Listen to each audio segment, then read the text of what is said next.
I'll look over and let them know what's happening. But there are future people. I always forget that. So the people who are rewatching this, I'm in a park in Walla Walla, Washington, and I've invited everybody to come hang out. Now we're gonna do a live Q&A that's like speed dating.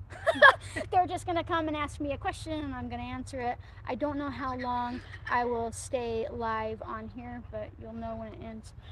So, okay. I don't know if it never shows me if people are on there or not. Oh, there's somebody that says boo, but that might be somebody from here. Okay, if you are from here, if you decide to go on to the live and look at it, make sure your volume's down so people don't get that weird radio, like, hey, hang up your radio, or turn down your radio thing. Okay, so who wants to go first? 2 questions. Okay. No, the 2 questions. Oh, the 2 questions. Oh, yes, the 2 questions. That's right. Thank you. See, I'm not the same. It takes a bit of pulls to the head to do that. Okay, so the first yes I need from everybody here is that you acknowledge that this is going onto YouTube and you give your consent to be in my video. Yes. Okay. The second yes I need is that you acknowledge that I'm not a medical professional, that you need to talk to your doctor before starting or stopping using any herbs alongside your medication, and we are just friends in a park talking about what we would do or look into if we had health issues. Yes. Okay, now we can start. Who goes first? You. Do I need to move forward? You don't have to. Okay. I have found that white willow bark tincture is really efficacious for me for pain. Mm-hmm. If I do it like twice a day, early in the morning when I first get up, a few drops, 1 dropper worth actually, and mix it with water, and that works great. I'm wondering, with our past and more recent supply chain issues and difficulty getting certain things, if for some reason, because it's not prevalent on the west side of the Rocky Mountains, white willow bark, what would be a good replacement, or what would be equal for just numbing down pain, a painkiller replacement? So it's the salicylic acid. I would say that we're wrong. It's basically the acid that is in willow bark. It's literally what they make aspirin. Aspirin is a pure form of that. I have a pure amount of aspirin too, and I buy it because it is the type that just has cornstarch in it as a binder, so you don't have all the pores. But as far as an herb goes, you could work with something like the astragalus. That's a good one. You could potentially grow that here. But really, it's probably knocking down your inflammation because it's a mild blood thinner. That's really how aspirin works. Well, I found for me aspirin, if I take aspirin twice a day, like 2 aspirins, I'm 200 pounder, that I bruise like crazy. Just breathe hard next to my hip and I'm going to have a bruise like this. You're probably you're vitamin K deficient. So the same thing will happen. Oh. Okay. All right, let me get close. All right. Can you hear me now? If I talk at them? Okay, fine. You're just going to stare at my face while I talk. That'll work. They should be able to hear me now. So, the thing about blood thinners is, regardless if it's aspirin or if it's white willow bark or if it's astragalus, is that they naturally deplete our vitamin K levels. Now, vitamin K comes from like leafy greens. So, what I would probably do is work with drinking stinging nettle infusion for a good while alongside or before you start using the aspirin. And in fact, stinging nettle has so much vitamin K in her that when I got this tattoo, the guy was like, I've never given a tattoo so extensive and the person didn't bleed at all. And I'm like, yeah, it's because I'm like full of vitamin K, which naturally thickens our blood. So that is definitely why vitamin K. And you can, and now, if you're going to eat greens for that, don't eat them raw. Your gut has a hard time with that. Like, you can't get the vitamins out of it. You need to be cooking most of the vegetables you eat until they're soft. Think about how, and this is how I explain it to people, you know how you can like knock somebody out with a potato if you wanted to? Right? It's really hard. You can lob that sucker and take somebody out. But if you cook it, what happens? It gets really soft, right? That's because you're breaking down the cellular structure of the plant. Now, meat's the opposite way. It's really soft when it's raw. But if you cook it, it goes really tough unless you cook it for a long time and then it breaks apart. So you need to eat your vegetables well cooked. And if you can't do a rare steak, cook a roast till it falls apart. And then you'll have more access to all the nutrients that are inside of what you're eating. Now, I mean, you can still eat, like, I'm not telling you to cook your cucumbers or like have a cooked lettuce, but think about how much of the vegetables you're eating, if they're just cooked, you're not getting as much as the nutrients. Plus, people don't realize that there's an energy exchange when you eat something. Let's pretend something has 100 calories in it, and it takes you a hard time to digest that. You might only end up with 25, 40 calories because you took all that energy just to digest it, and then your system probably didn't even access as much of the nutrients that would have been available if you cooked it well. I have a lot of lamb's quarter at my place, a lot. Does that have a good amount of vitamin K? I'd have to look it up, but I'd suspect it has some. I've noticed that it's the darker leafy greens, Oh, okay. right? The darker it is, something like chard or spinach. Definitely cook spinach. Never eat that raw. Lots of oxalates, but also like collard greens and things like that. Anything that's like really darkly colored green will have a lot more vitamin K than the things that aren't. Can you hear me now?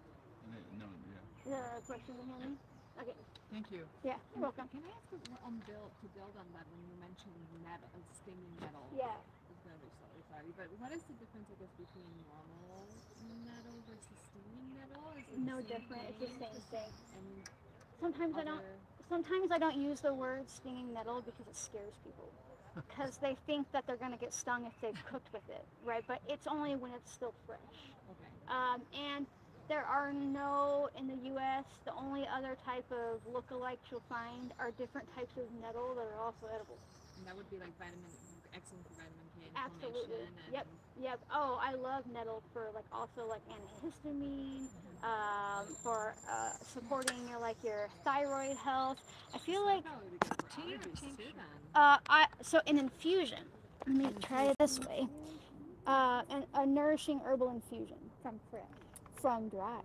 From dry. Yeah. So fresh is tasty after you cook it. Don't eat it raw unless you really like the burn. So you cook it, it tastes amazing.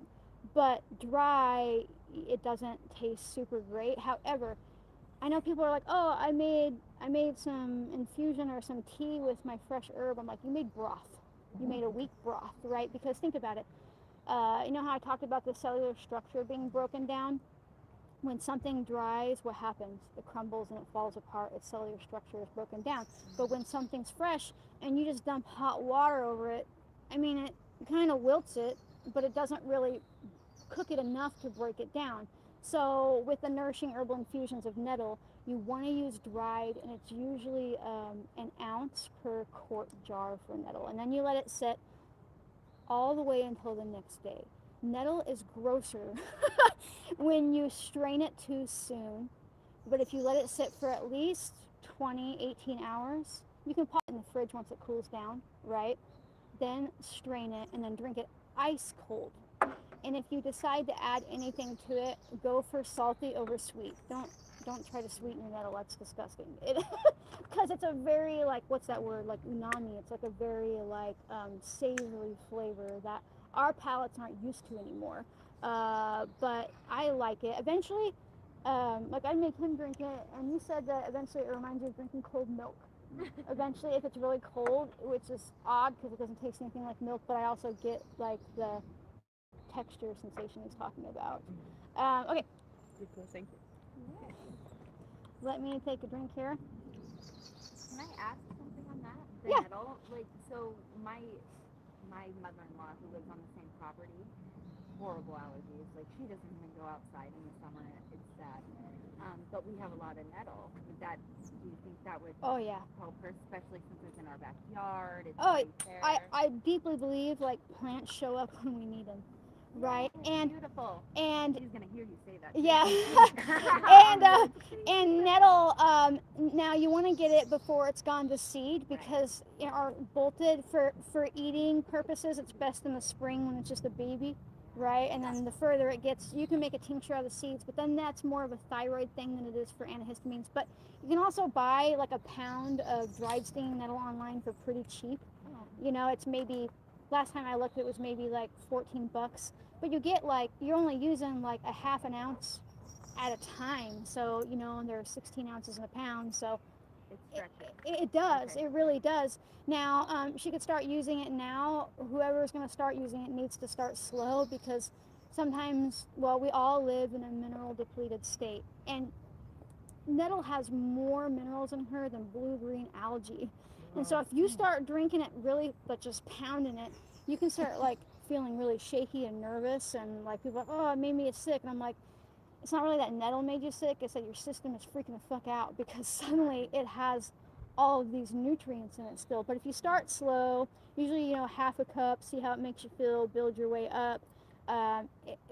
She's really amazing for knocking down histamine reactions, and that could even cross over to people who have, let's say, like mast cell or histamine intolerance, right? Because it's all about, and I like to think that she works with that because she has a lot of copper in her, and I wish a lot of people that are dealing with histamine issues realize that they likely have a copper deficiency, while they probably believe they're anemic from iron, but they're not. They're copper deficient, and that's just a random side train there. But that is a thing to definitely look into. Now the seeds, some people eat those, go really slow. They are for thyroid support if you have a low thyroid, but they can make you feel jittery too, right? Because it's like if you took too much thyroid medication, you'd feel, you know, over it. But you can make a tincture out of the seeds too.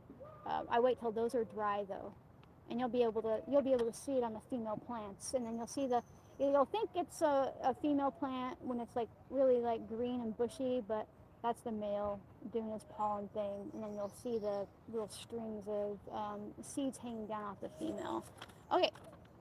So when you dry that, do you dry the leaves and the stem? If I'm working for the seed, I'm just going after the seeds. If I'm drying the nettle, if you're doing it young, you don't really get a whole lot of stem on there, so I don't worry about it, right? But if you were getting it from like when it was older, say to make a tincture, you can use the stems too. Okay. I always think it's funny when people they're like, oh, I want to make a mint tincture. First thing I need to do is remove the stem. Why? There's no toxic aspects in the stem. Arguably, the stem is what's moving up and down all the properties you're after into the plant. It's a super highway, and you're like, I just want your arms, right? so use the whole plant. I don't usually mess around with roots unless it's like a root that I'm specifically digging. And most of these are perennials, so if you rip up the root, the plant won't come back the next year, you know? Okay, I'm going to read this question. So this question says, is it okay to harvest comfrey after it's flowered for a while, or when not to harvest? So with comfrey, regardless of the variety, if you want to harvest after you flower, because then there's less alkaloids in the upper part of the plant. But if you're working with hybrid comfrey, there's a lot of fear around comfrey, and I understand that, because one lady drank like literally 5 gallons of comfrey tea, probably maybe less, maybe more, and like fucked her liver up. Maybe don't do that. Like, maybe don't push your body as hard as you can go. But hybrid comfrey, which they also call Russian comfrey, which has like pokey little hairs all over it, that was actually created to be a livestock feed, because they wanted to grow a crop that would just take over, that you could never get rid of, that the animals couldn't put enough pressure on to kill it, but they also didn't want their cattle to drop from their liver failing. So that most of the time, what you're getting in the store when you buy it, it's hybrid comfrey, but they label it as the officinalis or whatever, the original one, because they don't want to get sued. But if you've ever seen wild comfrey, it's tiny. It doesn't get huge. Hybrid comfrey, you can't keep up with it. They literally bred it to be massive, and there's a video on my YouTube about the hybrid comfrey. That plant is as tall as me. So in no world are these monocrop producers growing the tiny little comfrey that doesn't come back aggressively compared to the one that they can, like, wherever they plant it, you'll never get rid of it. Because when you disturb it, it actually makes the roots grow further. When you try to rip a root out, it'll spread, and it'll spread. But it's an amazing soil fixer. Okay.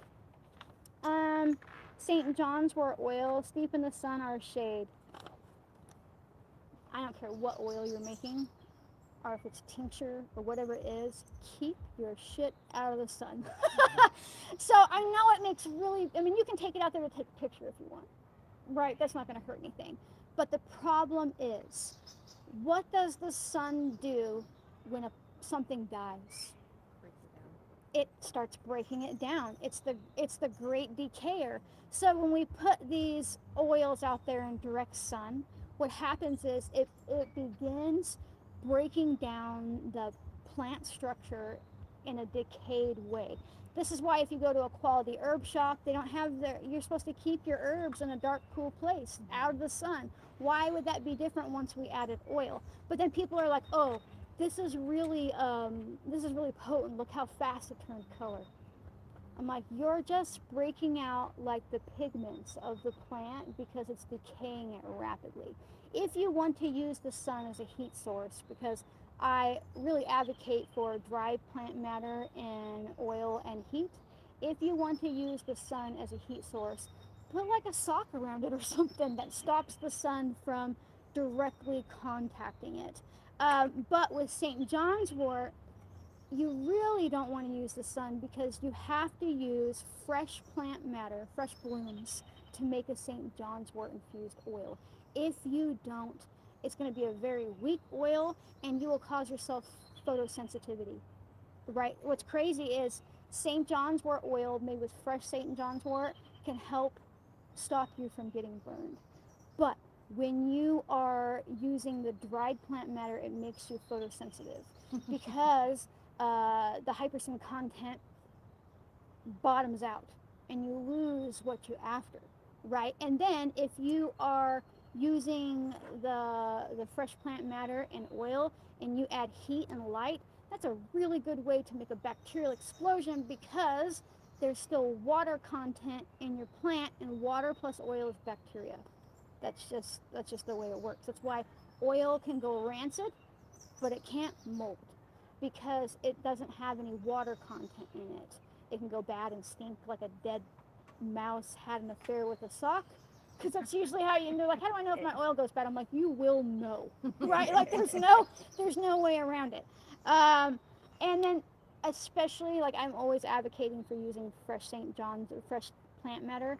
But when it comes to making a tincture, especially with St. John's wort, please do not use a tincture with St. John's wort that's been made out of dried plant matter. Don't buy it to make a tea.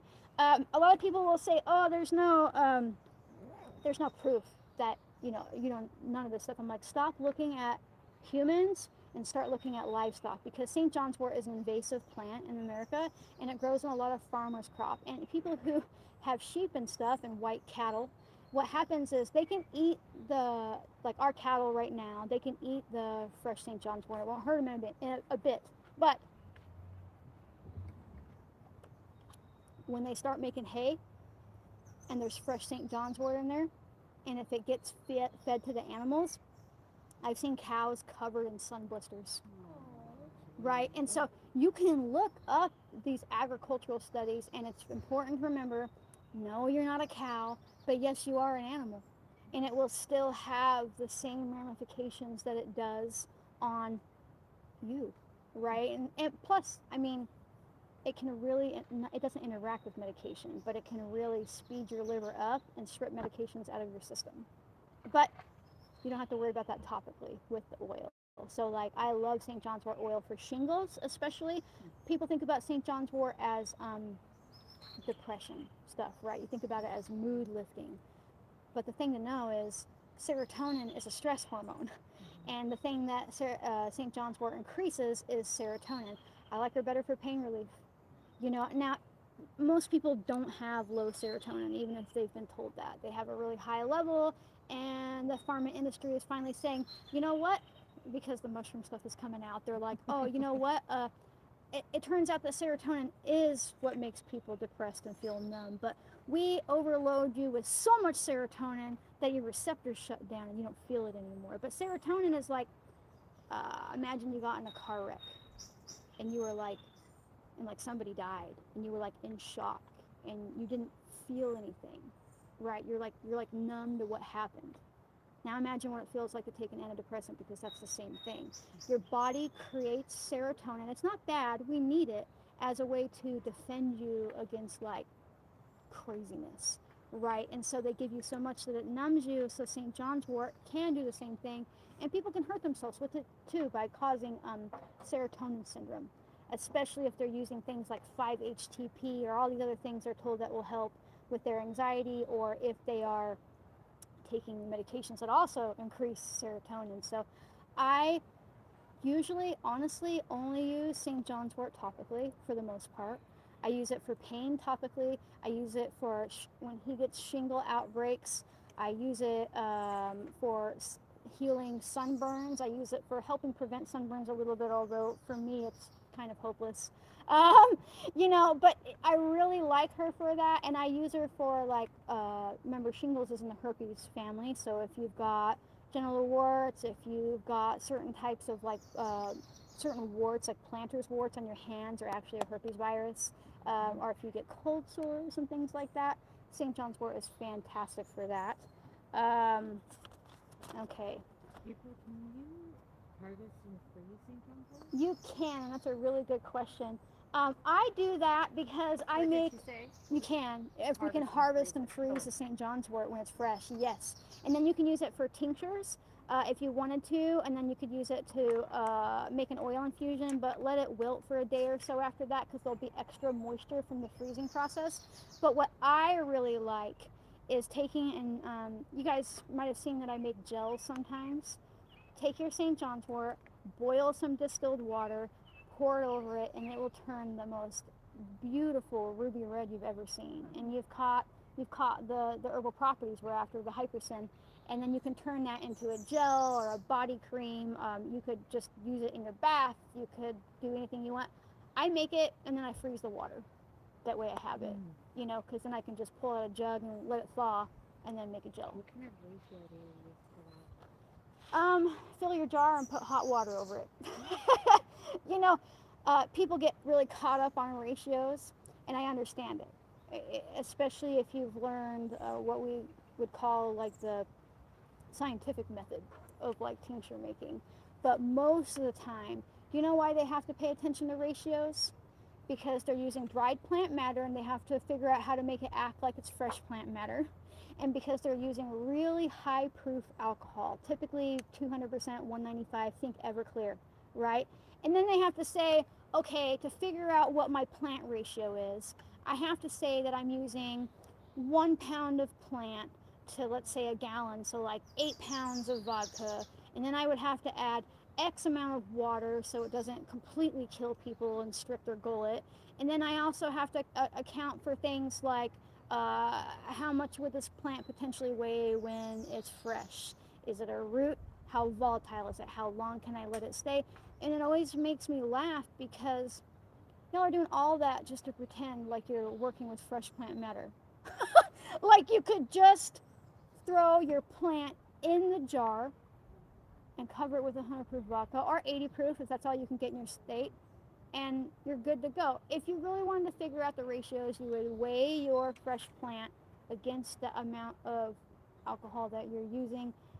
Usually it's like a 2 to 10 or something like that, because plants, when they're wet, they weigh more, right? But yeah, when it comes to oils and tinctures, I just say fill the jar up. But if you're using dried plant matter to make your infused oil with St. John's wort, which you wouldn't, but any other plant, don't fill the jar all the way.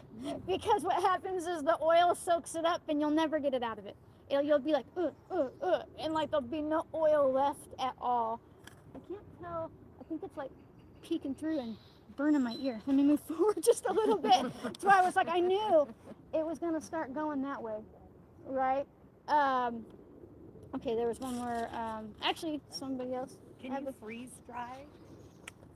You can freeze dry herbs, but not for making a tincture. Okay. Because only for yeah, and I've never used freeze dried for making an oil infusion, so it would be a cool experiment. But because there's no water content left, it might be pretty neat. But we know that the point of freeze drying is to remove all water. and then you would miss all the water-soluble properties for a tincture. Right? It might look cool when you put it in there because it would come back to life, but we know that not only is it using freezing, you know how they like, I had one for a short time, and I was like, I never use this thing, and I sold it, but it like heats up as well, right? It heats up as well, so I mean, they were pretty cool. I use it for like most of like my goat milk and stuff like that, but I was like, I don't use it enough to justify how much I spent on it, right? So I just sold it. And then I have more space in my kitchen because those things are fucking huge. Yeah, we got 2 of them, and we donated a bathroom in order Yeah. to store it, but we have a miniature nursing home, so we have 15 elders we've got to Oh, yeah. provide for. Oh, no, And they're when the fine. medical field hits, this is how I got into this Yeah. with you 3 years ago. And Yeah. it's like, nobody's going to care about these people. No, Most no. of them don't even have families. Yeah, What am I going to do when I can't get insulin? right. What am I going to do when I can't? You should grow. Well, if they're type 1, it won't help. But if they're type 2, growing the insulin plant would help. They're easy to grow. You'll have to buy it like starts online. They sell them on eBay, and it's just called. You can just Google insulin plant. You don't even have to know the Latin name. It'll pop up, and basically you can make a tincture out of it. You can make a tea out of it. You can eat it. It tastes. Anybody here ever tasted sorrel before? How it's kind of like lemony, right? It tastes just like that, a little stronger.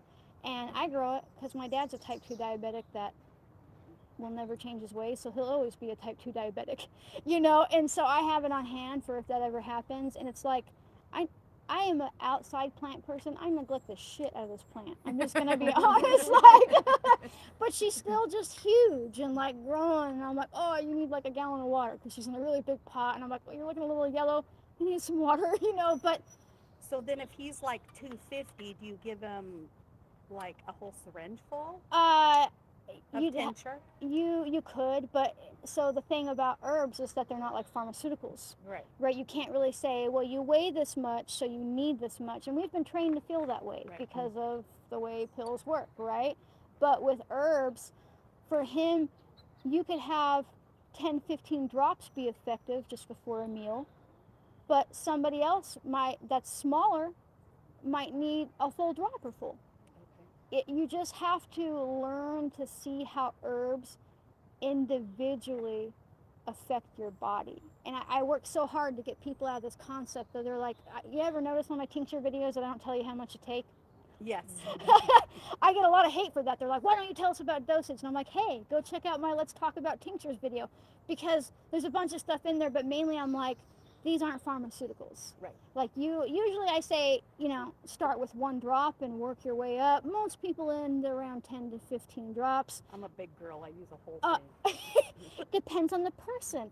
Like, okay, so some people could take like 3 or 4 drops of skull cap and just fucking zonk out for like 5 hours. Doesn't affect me at all. That's a genetic thing. But also, some people it gives them a headache.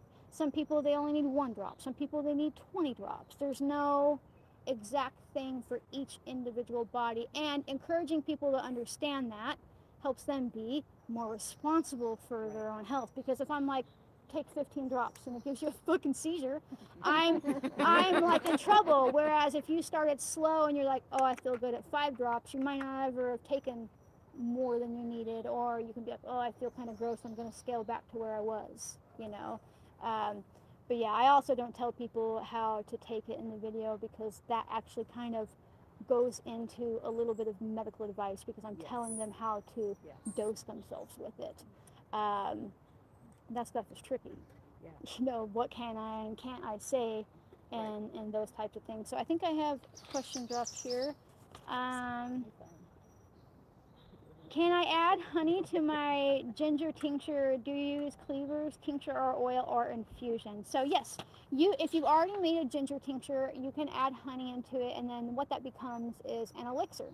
Now you can start that before or after. If you've still got like a handful of weeks left on it, go ahead and add it. You can add it afterwards and it won't hurt anything, but the reason that we use honey when we're making an elixir is because honey is really fantastic for extracting water-soluble properties. So it's not just about making the tincture taste sweet, It's about getting more of these water-soluble properties out of it. And then as far as cleavers go, I love her as a tincture.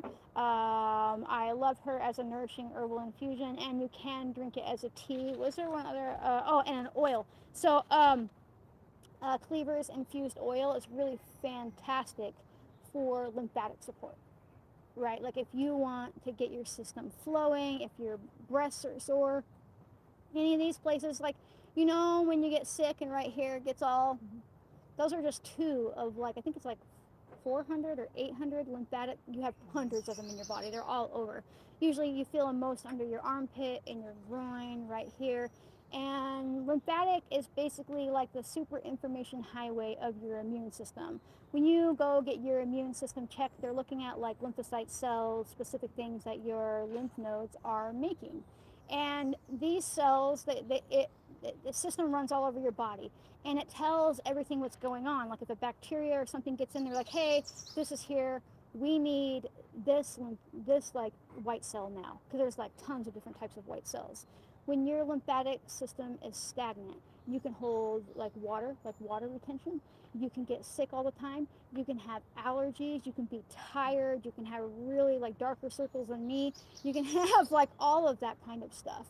And it's crazy how much just rubbing something like cleavers, especially if you look at like the dry brushing stuff, but do it with oil, the directions that you're going, you can really start moving your lymphatic system.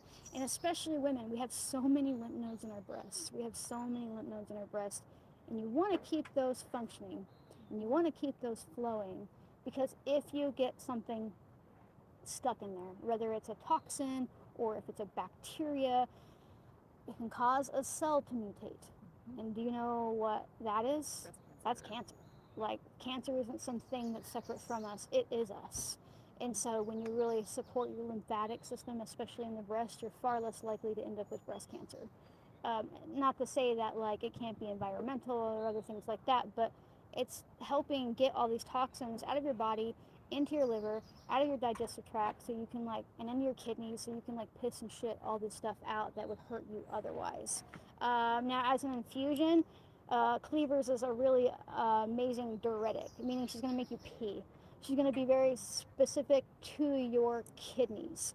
I like her because she's a pretty gentle lymph node stimulator, but also a pretty gentle kidney stimulator.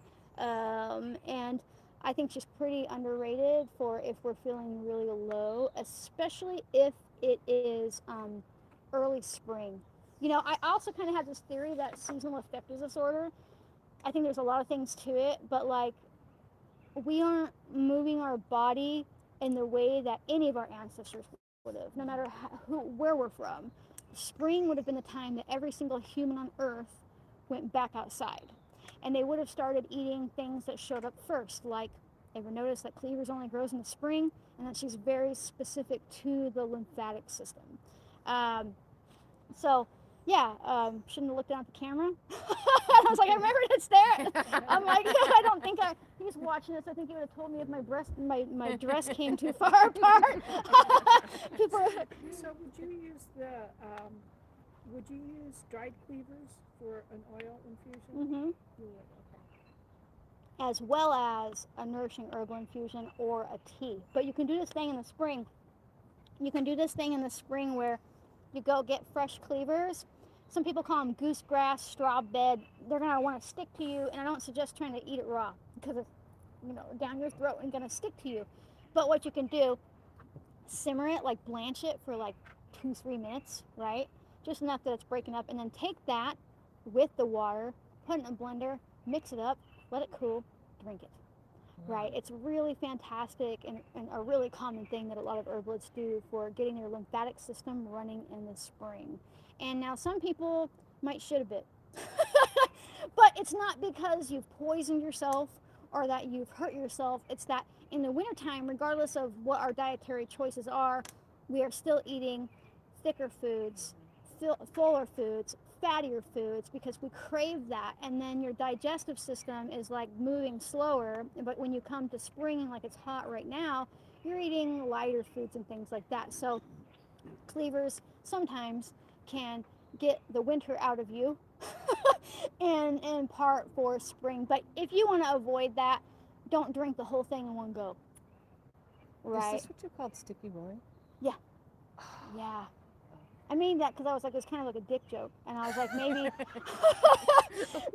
because some people call it Sticky Willy. And I was like, got a bunch of Sticky Willies in your yard? Because if I can make people laugh, the algorithm doesn't bury me as much, right? If people This grows comment- rampant in my backyard. I live in the middle of the city. Yeah, it's everywhere. It loves disturbed soil, so you'll find it in like city lots. And I don't know any off the top of my head book-wise, but I know there are a ton of urban wildcrafting herbalism books out there showing you how to find stuff, giving like more detailed tips on how to like gather stuff safely, right, from a city. And ultimately, of course, we want to avoid places that we think have been sprayed with pesticides. But isn't it funny that, let's say you had a linden tree growing somewhere on a city street or a park that wasn't sprayed, but you feel like you can't harvest that, but you can eat the vegetables that grow in an inner city lot.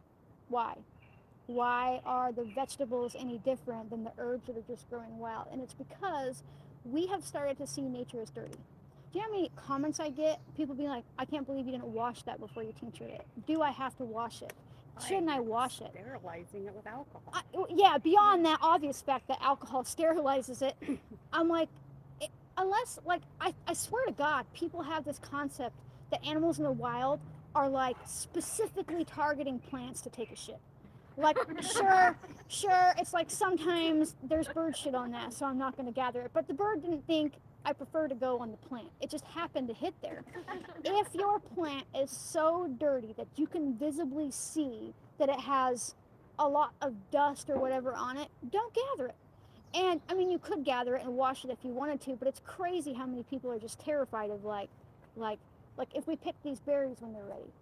It's crazy how people would be like, oh, I better go home and wash these first. And maybe if you're not in a park setting, they wash them first. I'm like, first of all, you are missing out on all of the probiotics that are in the wild on that you will not find in any capsule you buy.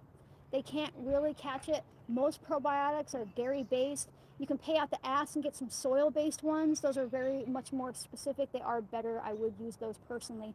But they're still created in a lab. It's still not the same as eating the wild flora around you. But I get that a lot. And I get it because we're like, especially, how much that comment upticked in the past 3 years.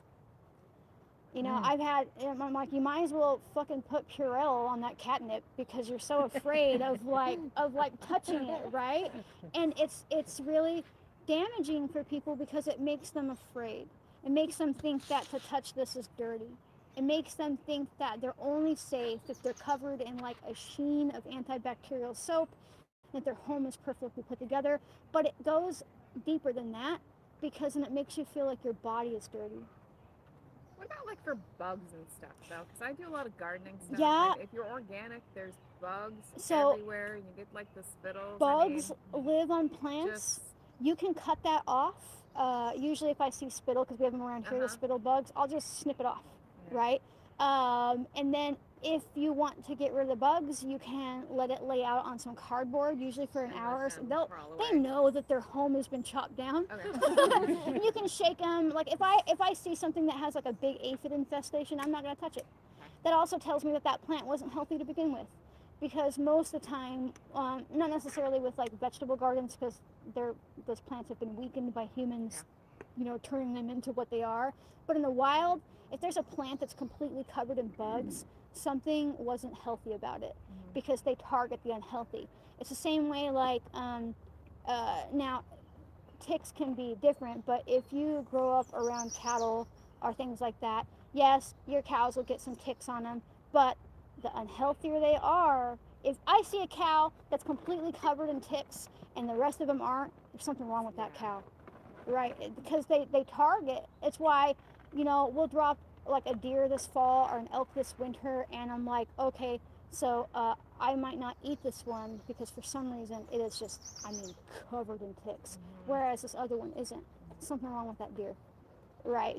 Parasites, regardless if they're insect or a worm or whatever, they target ill hosts. Now, of course, you don't always have to be ill to pick up a parasite. And not every time somebody has a tick doesn't mean that they were a sick cow. But its job is to weaken you, right? That's what their job is. And if they can point out somebody or something or an animal that's weaker, they're always going to, it's just the path of least resistance is how nature works. I think there was one more on here. Castor oil besides herbal castor packs, other reparations, applications, uses for castor oil. If you really need to take a shit, you could take some castor oil. I don't suggest it. I think it's really cruel that people still give it to women who they want to make them go into labor. A lot of people believe that actually came from, there's no other way to say it, when men took over the birthing industry. And when that one, I don't remember his name, but he was like some sick guy that like got off on watching women give birth. One of the Henry VII. Henry Yeah, he created stirrups so he could watch women give birth and like a fucking, let's watch her suffer or go through this, right? And of course we're not supposed to give birth on our back. That's why it's harder, it takes longer. But they also started using things like castor oil to tell you that it would make your labor start. It almost never makes people's labor start, but you know what it does? Is it makes you shit a bunch. And then you don't have to shit in front of the doctor you're giving birth to because they don't like, or giving birth with because they don't like that. You know? So I don't usually use castor oil internally. It is really fantastic for breaking down scar tissue with like topically through castor oil packs or even just put on. You don't have to use a castor oil pack every time. I also I really like it for hair growth. It stimulates the hell out of hair growth. Anything from your eyelashes to your eyebrows to your scalp, anywhere you want to grow hair, it's all about it. Infuse it with something like rosemary and comfrey, no stopping it. Especially if you haven't lost, if your follicles are still alive. Obviously, it's not going to make, if you're bald, it's not going to make it necessarily come back, but it could support a little bit of growth if that was just from damaged follicles and you want them to grow in thicker. Now, some people use castor oil, and I've never done this and haven't done a lot of research on it. They use it in their eyes if they have chronic dry eye or glaucoma, you know, or cataracts, things like that. If you're going to do that, or work with castor oil in general, make sure that you spend the extra for cold press, hexane free. Hexane will fuck you up, right? Because castor, it's like a nut type bean thing, and it actually has toxins in it. But those toxins only really become a problem when it's been like heated up during the production. You can heat up castor oil when you're working with it after it's done and being made, but if they're using heat to create the oil, it breaks down this particular like alkaloid in the nut thingy, and it creates the hexane. But most places sell hexane free because who the fuck's gonna buy one that doesn't say hexane free, right? They know it's a sales point for them. Like, it's like, who would, even if the organic symbol doesn't matter, who wouldn't put the organic symbol on there because they can charge $20 more? So, when you talk about the scar tissue, yes. is that just the outer scars, or can you use it on your stomach for inner scar tissue? So if you did castor oil packs, you could use that. Now, some people always ask me, oh, what about stretch marks? That's more of a tear in your, you know, but it could lessen them. But if you've got scarring internally, it can definitely help with that. It takes time. You can use it for things like if people have like endo, if they have like really bad cramps, if they've got ovarian cysts, but not just there. If you get like, some people, they get scar tissue buildup on the back of their spine, right where your like neck meets your shoulders. You don't realize it's scar tissue because when we think of scar, we think of like an injury, right? But your body can build scar tissue from inflammation. So if your neck is all sore all the time, it's working on building scar tissue. It's trying to protect that area. And you can start using the castor and castor oil packs to break down that scar tissue. It takes time, it takes consistency, and with the castor oil pack, you're just warming up some castor oil to like, don't burn yourself, but make it as warm as you can tolerate. Piece of cloth you don't care about, rag you don't care about, dip it in the castor oil, put it on there, and I usually use like, I cut up like a Walmart bag or something like that just to cover it. It's not actually touching your skin, and then put a heating pad over top of it. I mean, you don't have to, but I feel like if you have a barrier there, it keeps more of the oil where you need it versus soaking into like your heating pad, because you'll never get that oil out of your heating pad. But then just sit there for like 35, 40 minutes and let it do its thing. Do that, you know, as often as you want. Usually at least, I wouldn't do it less than 2 or 3 times a week if you were trying to go after scar tissue. But you could do it for bad knees. You could do it for ankles. You could do it anywhere. And remember, you can infuse the castor oil with herbs. So let's say we're dealing with an injury we want to heal, and it's scabbed over well or healed, and we've got some scar tissue buildup. But let's say our ligaments are still healing internally. Infuse it with comfrey, so you can help heal that torn ligament or that bone, while also using the castor oil. Always be looking for how you can add something. Now, I don't mean like you want to use like hundreds of herbs at once, but like instead of just using witch hazel as a toner on your face or whatever, or for your hemorrhoids, why not infuse it with something else that's calming? Why not infuse it with rose petals? Why not infuse it with like yarrow would be great for hemorrhoids? Why not infuse it? Whatever you're looking at, you can find a way to pair an herb with it. And I think people just kind of like miss those little opportunities to fill in gaps. And you kind of miss having a way to learn how to use herbs on a daily basis without having to feel overwhelmed by needing like some hyper-specific formula, right? I use witch hazel all the time, so why can't I just let it soak for a few weeks with this herb? Right? Like, it doesn't have to be this big complicated thing. And look at all of the cosmetics and the body products you use. You can even, if you want to make your own herbal soap without having to actually make soap, you can buy some castle soap, you know, and then whatever herbs you want. It's best to use dried for this because the water from fresh could fuck up the pH ratio and make it go bad. Dump the herbs in a jar, put your soap in a jar, put it somewhere warm for like a week or 2, strain it out. You just have herbal infused soap. That's how I make my soaps. I know how to make soap, and I make my own at home, but just to let you know, selling soap is a whole nother regulatory ballpark because you have to use things like lye, you have to have ventilation and all these tests, and like even what you're allowed to put on the label is way stricter than dietary supplements. So what I do is I buy bulk, what they call blank castor oil, and then I infuse it with all the herbs I want, and I strain it out. And then I can sell soap without having, I still have to follow the label stuff, but I don't have to like get like a certified like hazmat situation, you know? It's crazy if you start looking into the regulations of soap. I looked into it like 5 years ago, and mind you, I've already gone through the chaos that is selling dietary supplements and like doing all the lab testing that's required. And when I looked at soap, I was like, fuck that. I was like, nope. And a lot of people do it, and that's cool. Maybe if that's all I was doing, right? I didn't have to think of all these other moving parts, but that is definitely one way you can make yourself like an herbal soap. Oh, you can even get blank conditioners. You can find them without essential oils in them. They call it blanks. So when you buy stuff from the store, a lot of the time, unless they're a really big, well-named brand, they're usually just like buying wholesale from a soap producer, and then they just fucking add essential oils to it. They just add essential oils to it. You could buy one brand that you really like, and you've never tried that brand, and it's literally the same blank soap inside of it. They just added different essential oils and a different label to it. It's really insidious if you think about it, but you can also take advantage of that system to get soap that doesn't have essential oils in it, and then just infuse it with real herbs. That's how, even when I sell like the conditioners that I did alongside the castle soap, that's what I was doing.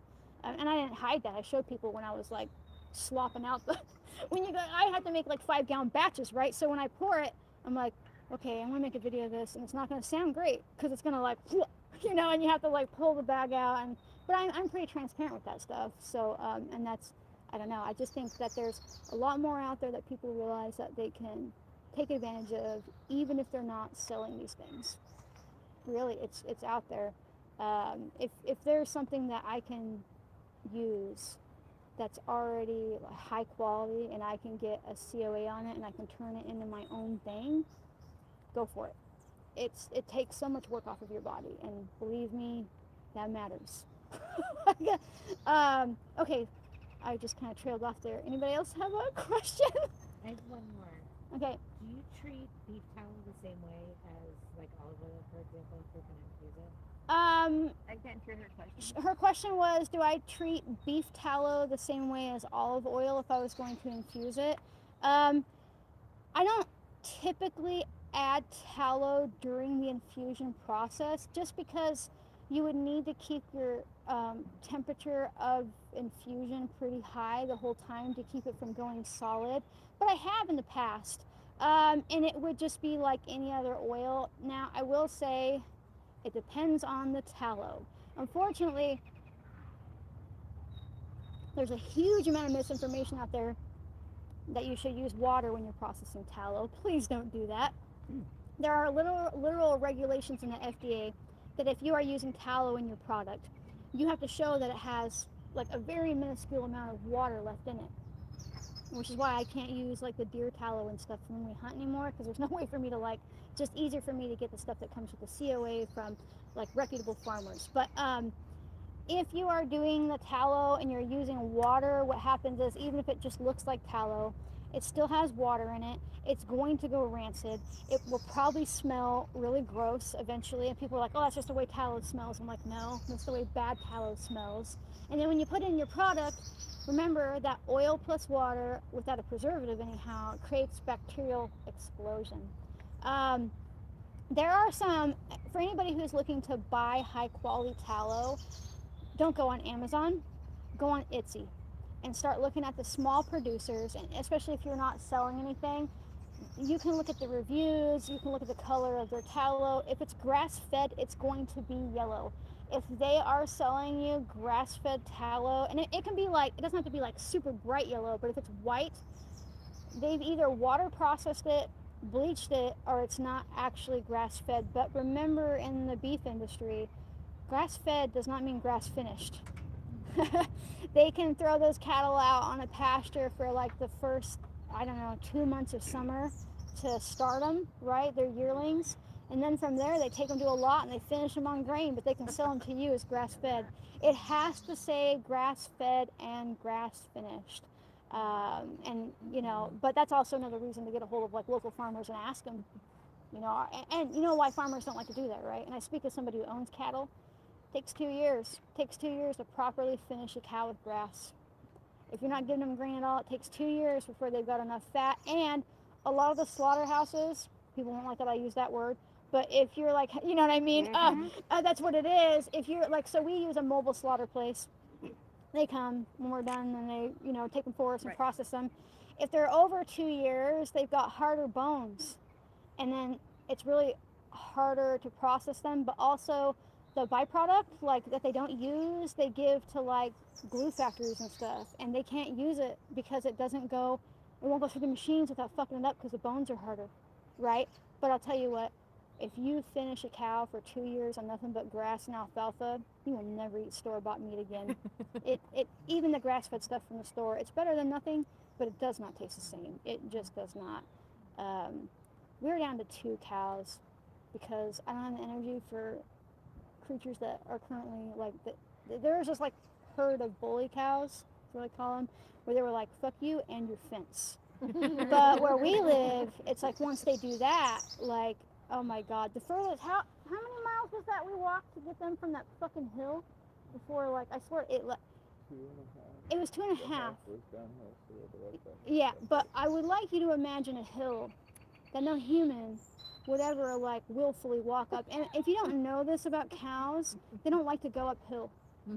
So it was like this hill, like it literally, like I had my first like reactive hypoglycemia episode after that. I'm not even kidding. It was fucking crazy because they're way off, and we can't just, they might have come back for water, but there's springs around, right? And a lot of the cattle we don't run a big operation, so we're not branding anything, right? And there are people that run big cattle. So if I don't get them, it's kind of finders keepers because you can't prove that they're yours, right? And I think it took us about 2 hours of like I lost my voice from going ha, because like they're afraid of me more than him, because he's the nice one that feeds them and I'm the one that moves them, right? They learn what people do. It took us 2 hours to zigzag them up that fucking hill. And I was bleeding too. I never been, I was only second day in. I'm like, and it was like 90 degrees out. And I was like, fuck you, fuck you, fuck you. I'm like, oh, you happy going home? I'm like, every fucking one of you is going to freezer camp. You know, like. I just about died when I read that. Oh man, God, it was. So funny. You can say that online without people attacking you as much, or like the algorithm, like going to freezer camp. So right now we only have, I guess we have 3 because Duke had that little baby bull. But still, I just need enough to keep my pasture down so we don't catch on fire, and if we do, it's down. But mainly, I don't know. Maggie is a milk cow, but I have 2 dairy goats. We have a Nubian and a Saanen or Saanen, however I'm supposed to say it correctly. But what's crazy, if you get 2, I don't fuck with the miniature goats. They're adorable, but the amount of milk you get out of them compared to the feed you put into them, and the effort and the chaos, because the small ones can escape everything. Versus 2. We have 2 well-bred dairy goats, and at peak production we get almost 3 gallons a day. Oh, wow. The feed ratio, the fact that I can just be like, come here, Martha, and move her where I want her. If she steps on my foot, I don't break every bone. They don't want to leave us because goats evolved in a different way than cattle, and for a long time, especially in Western Europe, they lived inside in the wintertime. So like they just, like Martha, like actually, what was it, a week ago? I had the back door open to let it air out because it was finally warm enough. And I heard some, like, I thought my son was, because he was in getting the rest of his stuff out because he's 19 and has his own home now, and that's weird.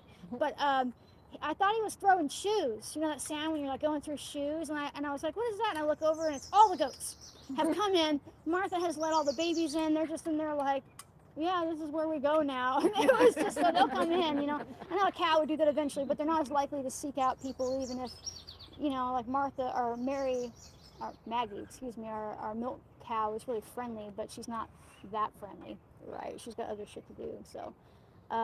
But yeah, I highly suggest if you're thinking about getting a milk animal, you need at least 2. You can't have just 1 because they'll be lonely. But even if you keep 1 dry, like the amount of money you're gonna spend on feed throughout the winter, get something that really gives you a fair amount of milk. And the bigger ones, Martha's too big to fuck around. She'll like stand up, but she can't. I've seen videos of like the miniature ones like bounding, like they basically parkour out of like a 10-foot tall fence. And I'm like, they will, and they're fine, they're nice little goats, and some people don't have that problem, but I'll never own them again. I just do the big goats are much calmer. They're just much calmer. Okay. I have a question. Yes. I have a friend, or it's actually my sister, who has extreme IBS. Mm-hmm. She's tried everything. So what would you recommend as far as for me to help her? She's tried everything in standard medicine. Well, instead. Okay. So the thing about IBS is it's a catch-all term. Kind of like when they tell women that they have vaginosis. They're like, oh, it burns. Yeah, that's just a thing. But it could be a ton of different things. IBS is just like that. Did you know there's no testing for IBS? You go in there and you say, sometimes I have diarrhea, sometimes I'm constipated, it hurts all the time. Congratulations, you have IBS. There's not like a genetic marker or a DNA test or anything that says it is IBS. A recent study I read forever ago, well, I guess that doesn't sound right because it's recent and forever ago. Well, a year or so ago, because my mom lives off and on with IBS, but what she actually has is SIBO, which is small intestinal bacterial overgrowth. I want you to make sure if she looks into that she doesn't fall into the oregano oil trap. That will destroy her life. But you can have multiple types of intestinal like overgrowth. So for example, my son one day woke up and started vomiting. And I was like, whoa, this kid's got the flu. Because, I mean, this is a kid that when he pukes, like somebody from 2 rooms are like, what the fuck was that? Because it's loud. But that means your body is rejecting something, right? And it just didn't stop. It took a year and a half. We were trying everything. We went to every specialist. He lost 48 pounds by the end of it. I took him to this specialist over at Dornbecker's, which is a child hospital that specializes for that stuff. Like, they're very high end in the regards of all they do is really sick and dying kids. You know what they told me? That they think he is allergic to marijuana.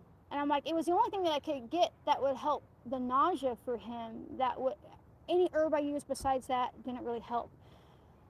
Nothing I did helped. Nothing I thought about, nothing I could figure about. And then one day I was like, okay, we're gonna go to a functional medicine doctor because I need him to order tests that at the time I couldn't order for myself. He's like, let's do a SIBO test. Never seen SIBO that bad before. But then the functional medicine doctor wants to give him what they call black box antibiotics. These are antibiotics that are outlawed in other countries, and they have to put a black box warning on them, which you'll never see because they're inside of the bag and the pamphlet that you don't open up. They do not put it on the prescription bottle. These antibiotics absolutely would have killed the bacteria in his body. They also would have permeated the blood-brain barrier. They can make people go psychotic. They can deplete all, like, thiamine, which is vitamin B1, out of your body. They have long-term ramifications to the point that there are entire recovery groups of people that will never get their life back from taking these antibiotics. So I said, no thanks, endotoxins into your body. Is it kind of like killing off candida? Same thing. Same thing. But you can combat that by, oh look, I'm back.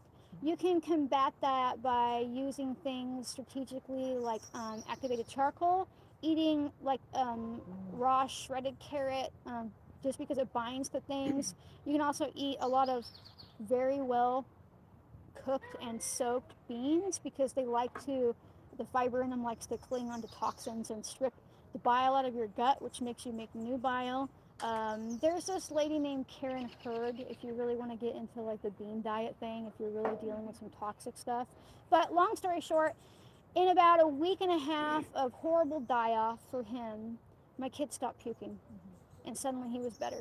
And we had been to, and it was really, really hard to watch him go through that because, and we would take him to other doctors and they're like, he's within body mass index. I'm like, I can see every inch. And I was like, here's a picture before. And he was like, you know, a ripped little 14-year-old, right? Like he was always tall. And so, but it had big ramifications on his health. It ended up giving him scoliosis because when you're growing and you're malnourished, your bones don't develop right. Plus, that kid would not stop carrying backpacks full of rocks. When he was starving, I still couldn't keep him from the river. I still couldn't keep him from going and finding thunder eggs. I still couldn't keep him from being my kid because he's exactly like me. If you ever want to do these and just talk about fish and rocks, automotive, like cars or like hunting guns, my kid can talk just as long as I can about that stuff.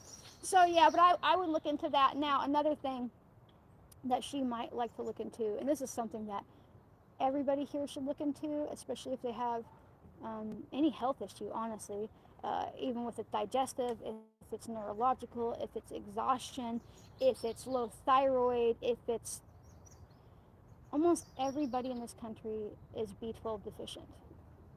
And B12 deficiency will fuck your stomach up. B12 deficiency will mess your blood sugar up. B12 deficiency will cause things to be misdiagnosed. Some people who have MS, no, they just have nerve damage from the lack of B12. Now, MS can also be MS, but a lot of the times it's not. You can have cognitive issues, you can have sleep issues, you can have anxiety issues. And the thing about B12 is you can only get it from eating meat. I don't care what you read online. I don't care what vegan is watching this right now. You cannot get bioavailable B12 from anywhere but meat. And red meat has the highest amount of it. Keywords, bioavailable. Bioavailable. Bioavailable. Now the thing is, they'll be like, oh, well, algae. Oh, well, fermented foods. Those are precursors. They're precursors to B12, and here's the funny thing. Do you know what your liver does when it gets them? It uses B12 to try to convert them. So you can actually end up more B12 deficient. But here's the thing. Some people have this thing, like myself, called pernicious anemia. The tests for it are only 40% accurate. It's called the intrinsic factor, where they test to see if your gut are making antibodies against B12. So even if you are eating a lot of meat, you can still end up B12 deficient. And now some people will say, well, I got my active B12 levels tested and I actually have high B12. Cool. That means you're not absorbing it and you probably will test positive for the intrinsic factor, right? And then you'll go to a doctor like they did for my dad, and it pissed me off like no other else, because they have him on metformin, right? They have him on diabetic medication, which, by the way, for a fact, depletes B12 out of your body, and this doctor isn't testing him for it. So most people are symptomatic under 400. Some people, if you're under 700, you can start having issues like tingling hands, burning mouth. Suddenly you're allergic to all kinds of foods, all kinds of stuff. He was at like 291, and it was something like 2 points above the lab's low flag. And he was just like, high five, your B12 isn't low. Meanwhile, my dad's like, well, he absolutely ended up with a pacemaker because he had no fucking B12 in his body. B12 is very specific for cardiovascular functions. And it's really insidious, because when they started adding folic acid to everything, folic acid is synthetic folate. And folic acid makes your labs incorrect. It can say that you have more B12 than you don't, but also it can deplete the B12 out of your body. So and it was so bad. If you look at, there's this book called Could It Be B12? And the people who put that out forever ago, when they were starting to, I think it was around the 90s when they were going to start putting, like, enriching the wheat and everything like that. It was such a bad idea that these doctors were going on TV and they were like, please do not put folic acid in the food supply. Please don't. And if you look at like all the neurological uptick of stuff from when they added into now, it's like just laying a map over top of each other. It's really insidious, and I don't know how I wasn't dead. Cause also stress can deplete B12. So what else can you do? Can you do the injections? I do the injections, and I self-inject. So when you go to a doctor, if they actually agree to give you an injection, what they will do is say, you can get loading doses. And for once a week, for a month, they'll give you a B12 shot, and then they'll test your levels, which is pointless, by the way. All the nice guidelines say there's no reason for testing after you've begun supplementing in any way, right? And then they'll say you're good to go, and meanwhile you're like, well, I'm still like in horrible pain, or I still can't think, or I can't walk, or I have this burning, or my blood sugar's fucked up, and they'll be like, labs say you're fine. So I order mine from Germany because America is the only place that you can't just buy B12 for injections. It's like $80 for you get these little ampules. It's like $80 for 100 of them. Wow. You do have to learn how to inject yourself, but it's not that hard. So do you do it, do you keep them in the refrigerator? Come summertime, I will keep them like near a cupboard by an air conditioning vent, right? It depends on the type you have.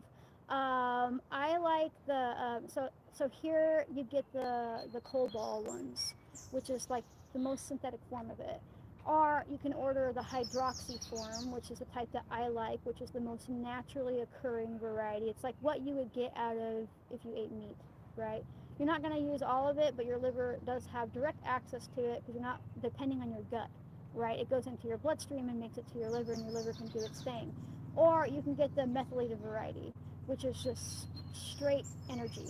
However, if you use the methylated variety, it's really important that you're eating a bunch of liver, because your liver doesn't just turn B12 into B12, right? It has like other cofactors that it turns into. And if you start injecting, you have to make sure that you're eating potassium-rich foods, not taking potassium. You can fuck your heart up doing that, and your kidneys as well, but potassium-rich foods, and eating iron and iron-rich foods and real folate, right? These are all cofactors. These are all cofactors. So, folate, you can get like eggs. Eat so many more eggs. And I'm like, I wonder why they're trying to get rid of all the eggs, right? Like they're just such a superfood. Even if you can only afford cheap ones, eat eggs, But yeah, I didn't realize how and I have a long way to go. It takes time, and you can get these things called reversing out symptoms, where as you start to heal from it, you start feeling like shit because it doesn't feel comfortable for your cells to turn back on, right? And you can start getting symptoms that you were only 6-7 months away from having, but then they slowly go away. They say, not to give up. But I didn't realize how bad I felt until I got that first shot. And I did it at a place here in town, actually. Beauty clinics sell B12 shots all the time, right? Because they have the license to give them. But the one you get, do you know, like, I know that you mentioned it's from Germany. Do you know, like, their name or anything? It's German, so it's like Apotheca, right? Like, so it's like apothecary, but and they're able to ship it to here? Yep, and it takes, a week or two because it's coming from Germany. If you hit my customer service up, he's got the copy paste, like a command to tell people about it because I talk about B12 often enough. Of course, if you're on Facebook, even though, I get it, it's worth getting on there and joining any of the really big B12 groups. Like B12 Wake Up Call is a good one. A lot of these places have files. And once you're a member, you can go into their file section if you're on. It won't really work on your phone as well as if you're on, a laptop or something. But then you have all this stuff. You can advocate for the testing you need through your doctor. You can find resources of where you can order it from. You can read about the different types, the cofactors. I don't agree with everything they put on there. A lot of them are pretty anti-MTHFR, or the motherfucker gene. They don't believe it exists. And shockingly enough, some of them tell people to take folic acid instead of folate. I don't agree with that, but there's still a lot of really good information in there. But yeah, the first time I got that shot, on the way home from here, which is about a 45-minute drive for me, I didn't realize how incapable of taking a deep breath I was. And I just... It worked that fast. Yeah, and you can feel really... People think of B12 as energy, right? Because they put it in stuff with like ginseng and stuff. But if you take B12 and you get jittery or energy from it, it's because you're deficient in it. Now, it can also make you really sleepy. Some people get really sleepy. I did, and I was like, it was nice because I was like, wow, I'm just watching the trees as we drive versus like I am now. But this is this is also just me turned on. But like it really changed things for me. I still have a long way to go. I don't know if I'll have to take it forever. I didn't test positive for the intrinsic factor when I order a lot of my own labs through walk-in labs. I didn't test positive, but again, that test is only 40% accurate. And then my mom's like, oh yeah, Uncle Ray had to take shots for all of his life. The thing is, pernicious anemia in that regard is genetic. It's genetic. And then we tested our daughter because of some other health issues. So what they do when they test that intrinsic factor is they look at how many of these antibodies are in your gut. My daughter was 1 point away from being flagged as positive. I'm like, so you have the intrinsic factor, right? Like, and so she'll have to take probably shots for the rest of her life. Now, that or she has to start enjoying liver more than she does, because the only way that they were keeping people alive for a little longer back in the day before they made synthetic vitamin B12 was to feed them copious amounts of liver nonstop. Now, I see that face. I love liver. I do too. It's because people don't cook it right. Okay, so My mother did it the No, Weight Watchers way. No, hear me out. Milk. Nope, you don't even need milk. You don't need onions. What you need is to learn that the longer you cook it, the more metallic-y and pasty it gets. I want you to cut it into strips like little steak fingers. I want you to pat it dry. I want you to salt it good, maybe a little bit of thyme. I want you to get a pan, like blazing hot, like a cast iron, like you're gonna flash cook a steak. And I want you to put it in there for a minute, maybe a minute and a half on each side, max. It's gonna be medium rare, and it's not gonna taste metallic, and it's not gonna be pasty in your mouth. Okay. and it's going to be a completely different creature. I'm gonna eat liver tonight. It's I'm gonna fantastic. try This is beef, or can you do that with chicken liver? Chicken liver is not really great no matter how you cook it. Oh, Plus, I Dang went. it, I like that. I feel comfortable eating, of course, like a red meat liver raw, like a steak. But chicken is still chicken, you know. And pork liver is disgusting. We call it pliver. There's no way. There's no way to cook I like it. deer liver. Deer is fantastic, but you know the best liver? The best liver that doesn't taste like liver at all is elk. Oh, I I love swear to elk. God. Moose. Yeah, anything like that. You know, where we live, because we're on a reservation, and I grew up there, and family, friends, they're like, you're the only one around here. None of the really elders take the liver Right. anymore. And I'm like, you get this fucking 30-pound elk liver, and I'm just like, I've got a whole liver section in one of my freezers where it's just liver. But I ate a lot, like just before and after my cycle, you know, and whenever I'm feeling low. But I am hopeful that I don't know, stress can turn things on in your body, and that does not mean that it will always be that way. But right now, I just take the shots. So how often for your particular situation? So in the beginning, I was doing once a week at the clinic here, but it was stupid expensive. And then Yeah. I really started digging into way more of the research, and I was like, okay, so I'm going to do what they call SI, self-injection, every day for a month. Took a shot every single day. That would freak a fucking doctor out. But here's the thing to know about B12. It's water soluble. You literally can't hurt yourself with B12. You piss out what you don't need. In fact, if you ever are in some weird freaky situation where you get poisoned with cyanide, the way that they can save your life is giving you shit fuck tons of B12 intravenously. Because B12, I guess I should have mentioned this earlier, B12 binds to toxins. And so you'll piss out the cyanide as it's bound to the B12. But that also means that if you're living somewhere that's, I don't know, filled with black mold, or if you're eating a bunch of toxins, you know, if you're eating a lot of processed food or heavy metals, your body is going to take that B12 as you're eating it and however you're getting it, and it's going to bind it to these things so you can pee it out. That is one of like hundreds of functions that B12 has. So I don't know, people probably are at this point on all my videos, I'm like, have you looked into your B12? Have you looked into your B12? Now, if you have labs already that are, say, within the last 6 months that looked at your blood cells at all, like if they checked your like red blood cell count, they probably also did this thing where they checked your MCV value.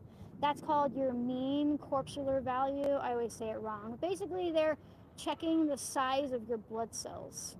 And if they're large or on the end of large, right, just about large, mine were 99, which was 1 point below what they would flag large, right? It means that you're anemic, but they don't mean an iron. It's usually B12 or folate. And so you can look at that. But if you start taking a B supplement, it can make it go down. Another way is the MA, it's like something acid, muric acid, basically. They make you pee in a cup, and they see if you're actually using any B12, if it's binding to anything, or if it's still free flow active B12 and has had no change to it, your body's not uptaking it. And if you ask any of your doctors about this, they won't have a fucking clue. In the U.S., they get less than a week's worth of information on vitamin Bs, if even that, and usually it's lumped into other vitamins. They don't work in vitamins. They don't work in minerals or nutrition. There's nothing wrong with that. I definitely want to go see a doctor if like my fucking kidney starts shutting down, or if I need a pacemaker, or if I like cut a fucking finger off, right? There's definitely a time and a place, you know, but there are other... So I wonder how many people who are sucking on inhalers all day long just need vitamin B12. Yeah, it's like, it is genuinely a pandemic. I mean, like, in that regard, like or it's at least an epidemic, right? And the way that it's like making a lot of people ill, and just like, I don't know, it's really, it was a huge rabbit hole. I'm like, well, I'm not gonna write a book, but at this point, I'm like, with all this stuff, I'm like, because it's not my thing, but I think that it's helpful for people to know about it. But yeah, I can't believe there's still There's still 380 people watching. I don't even know how long I've been on here. Don't worry about it. Just keep Oh. talking. Can you explain how to get more collagen in us? Can you put it on, or do So- you have to ingest it?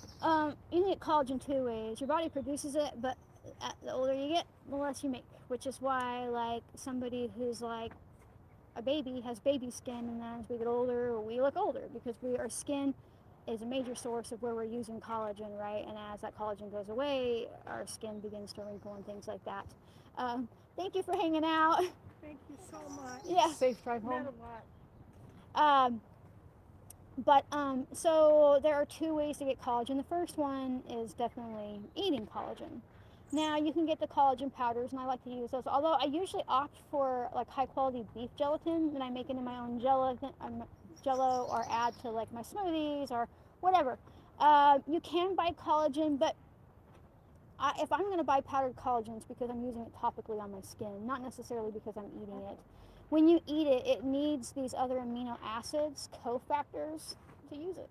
So when we strip it out away, we can't really get that.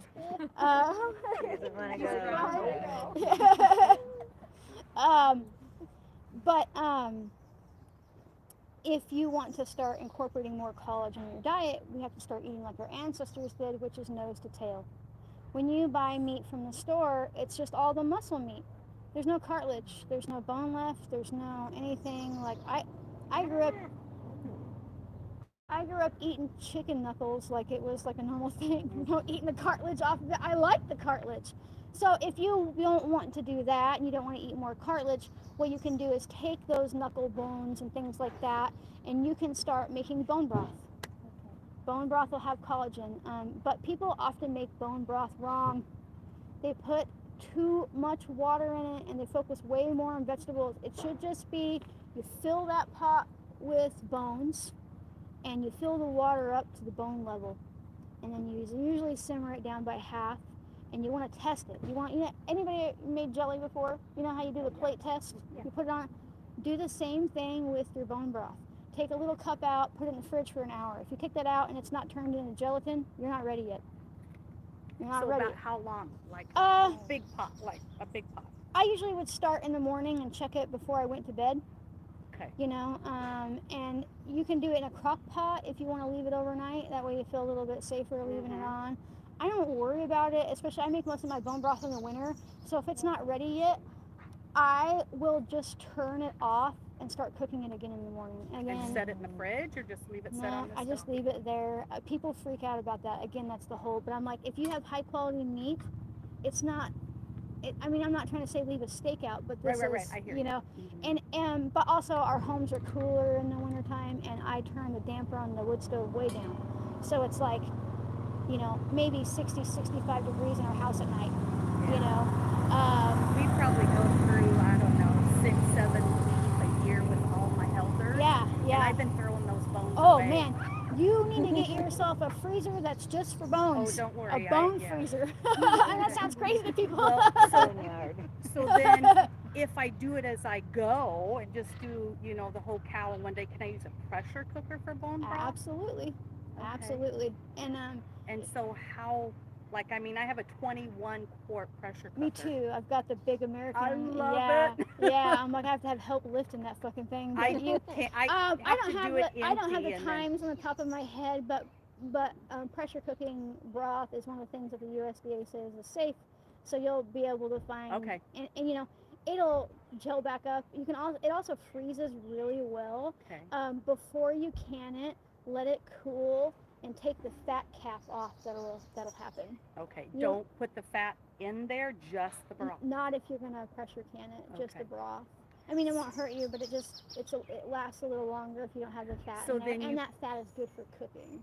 So then you put your bones in your pressure cooker, fill it to top it off with water, and then cook that down. Oh, you mean like cooking the bones themselves in the pressure cooker? Okay, yeah, I wouldn't do that for longer than like 45 minutes. Okay, and then I can proceed on. And then and test it after that. You might have to, and it's a pain in the ass, but if anybody wants to do smaller amounts at home and you got an instant pot, you can make bone broth so fast in that way. And that might be helpful for you too if you don't want to have to make a ton of it at once. If you just want to take it out, put it in your Instant Pot. I usually do that for about an hour in the Instant Pot because it's not quite as high pressure as a normal one, right? And then just test it. And the cool thing about the Instant Pot is if you need to do another 20 minutes, you don't have to watch the gauge, wait for it to get up to what you want it. You can just boop, boop. I own like I like 6 the of big those things. quantities. That's why I have my pressure Oh, cooker. yeah, Because I'll yeah. have that and 2 little ones going on my glass stove yep. at the same time. And a non-herbal question: is it okay to take a picture of you? Yeah, how red am I? Probably. You're glowing. No, but thank you so much for putting this together. Yeah, though. yeah. I hope you'll Yeah. do more in the future. Okay. Yay. Thank you. You're welcome. I'm horrible at pictures. You have a question? Well, this is a big one. Okay. First of all, thank you so much for all the information you've shared. I've learned so much in a short amount of time. I went kind of gung-ho on making tinctures just because I had the plants around to gather. So I haven't figured out how much and when. My situation is I have fibromyalgia, type 2 diabetes, and asthma, and inflammation. I have the yeast thing going on, and I'm taking pain pills that aren't nice to be taking for your body, and then also the diabetes meds. I want to figure out how to get rid of the pain and get rid of the Percocet. Is one of my first goals. I just don't know what the best things to use to start with for both the pain and dealing with the inflammation. Now, I did ask the doctor for the vitamin B blood test, but I don't know what she did. She found a new doctor for me because my doctor retired and gone through 3 since then. I would push really hard for that B12 test. And if you are on Facebook, go on to that. It's called B12 Wake Up Calls, the primarily one that I look around on. Okay. And join that group. They make you answer a few questions to join, but because you'll see tons of people in there being like, my doctor doesn't listen to me. And you can order these tests for yourself. Unfortunately, when you order them yourself, your insurance doesn't cover them. You can try to do what they call like the super bill, where you like submit it to your insurance and see if they'll cover it. Sometimes they do, sometimes they don't. I'm like on state. Yeah.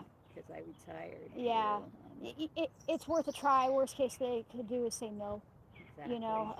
But because fibromyalgia, that's literally one of the things that people with B12 deficiency get misdiagnosed with.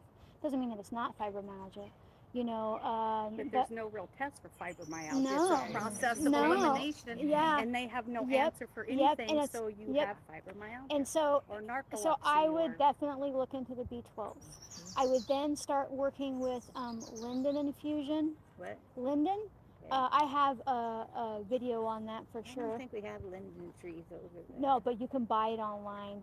And you can buy, a pound and start making the nourishing herbal infusions out of linden. Linden's a little bit different, where you only want to use a ½ an ounce per quart jar because it's a little slightly fragrant. So you don't want to over extract those fragrant volatile properties.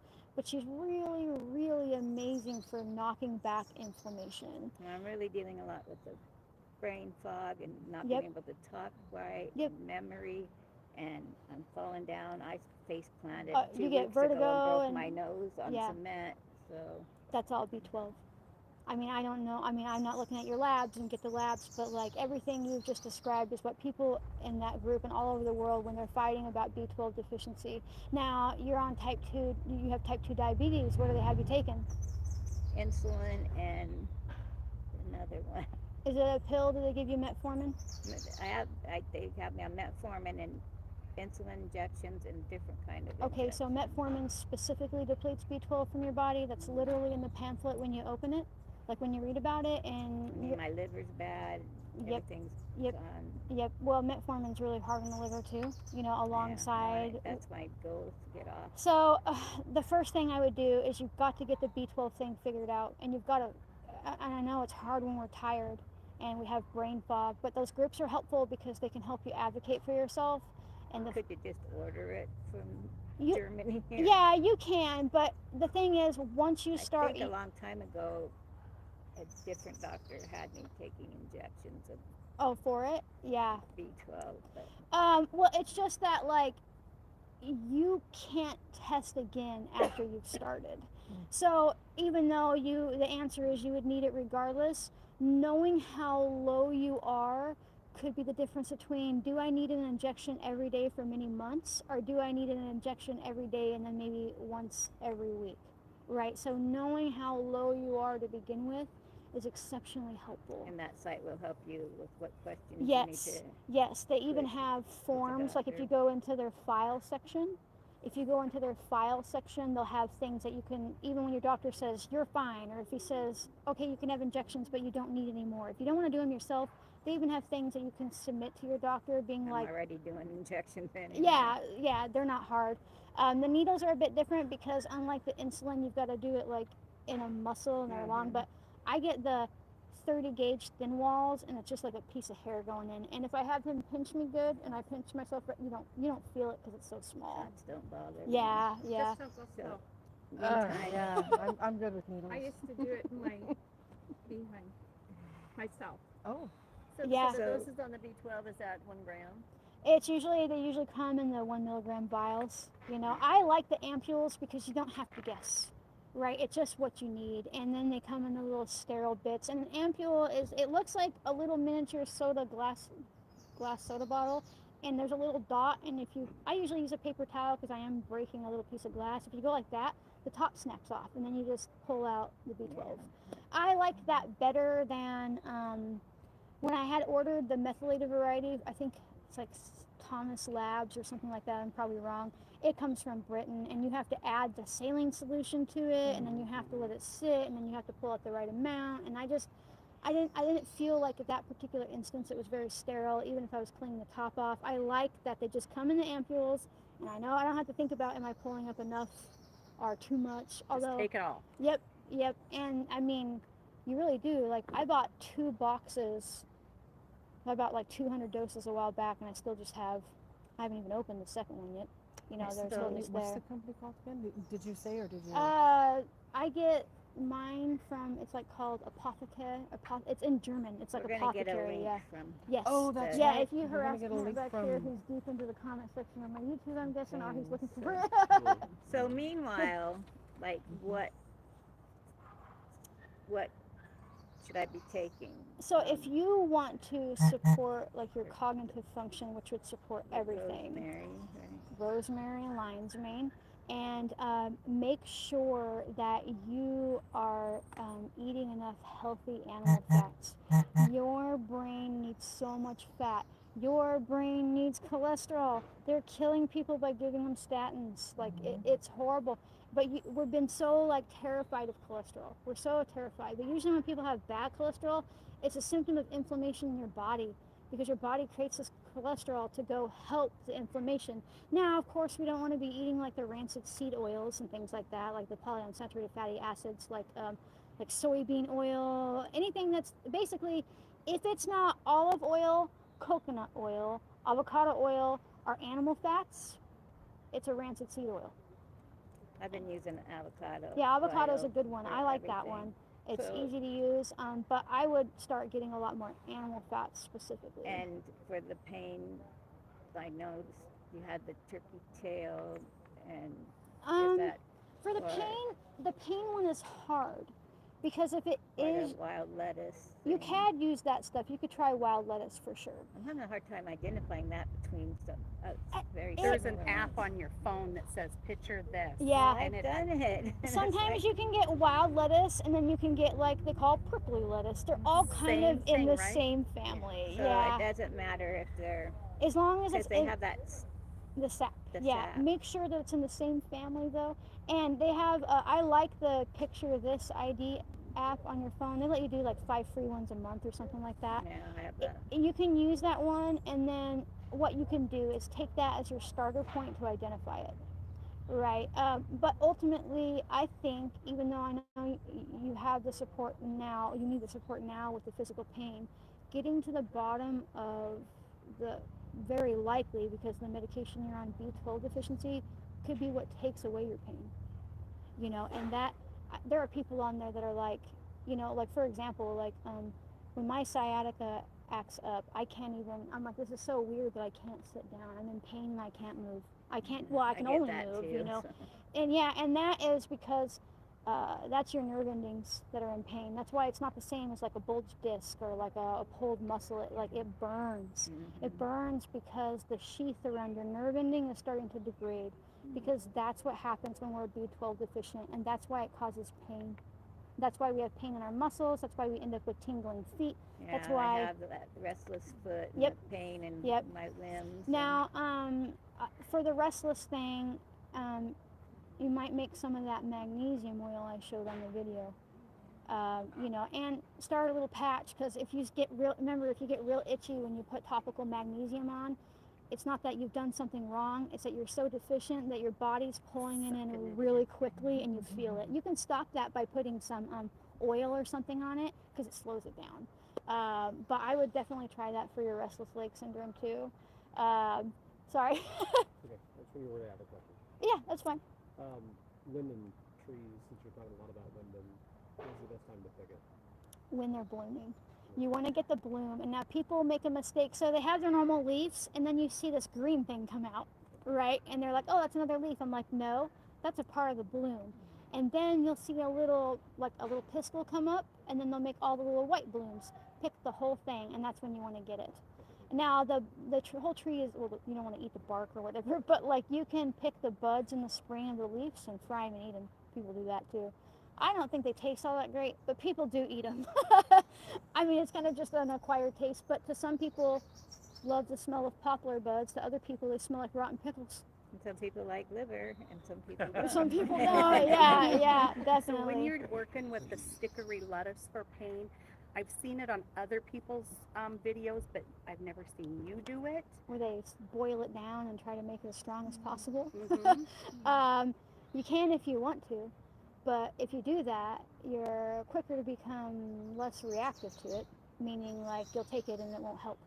So Right. tinctures. But Yeah. if you're not taking it all the time, Correct. just when you have... You can make it stronger if you want, but if you've watched my videos, I'm a really, really big advocate for having things in balance, Yes. right? So we're after the latex in there, right? But what happens when we start stripping things away from where they occur naturally, right? We don't know how our body may or may not react. Like essential oils, they come from a plant, but they're no longer the plant anymore, right? They're no longer balanced anymore. So you could, you know, work with something like lavender and be fine, that's in whole form, and you could take 1 drop of lavender essential oils and have a seizure, right? So when people start really refining that, but also a lot of those videos, how do I say that, people are looking for a way to make legal heroin. So they're after like they're really like making it really strong, and so they're not all doing that, but I see a lot of them that are like that's what they're after. They're really into like kratom or things like that usually. So do they, because I have done some, Yeah. and I mean I've had a broken back, Yeah. lung disc, all fixed, no problems, but once in a while I just get really achy, where it's like tear jerking achy, and I won't take a pill. So I've used it once or twice, but do I store that in the refrigerator once I get it cooked down? Usually, because there's no alcohol in it and it's not shelf stable anymore. Right. Usually what people in those videos don't show you that they do is they'll freeze it in tabs. Okay. Right, you'll find a little thing, like a little candy dish, and you'll fill it up For and my you'll freeze freeze it. dryer. Yep. Well, I wouldn't use the freeze dryer. No, but my little dish. Oh, yeah, and then you can just freeze it, and what I would do is find the dose that's working for you, and then freeze it in that amount. Yeah. You know, and there's nothing wrong with people doing that. I always like to let people know that, like, hey, that makes it like more potent, and sometimes with herbs, potent isn't better. Right. Like, so this one's more about anxiety, but take motherwort, for example. If I take like, you know, because I'm not sitting there counting drops. If I take like a full dropper full, I don't usually end up feeling a whole lot of like calmness from that. But if I take like 5 drops, I'll calm. right? So more doesn't always Doesn't mean mean more, better. Yeah, you know. And so, and of course, experiment.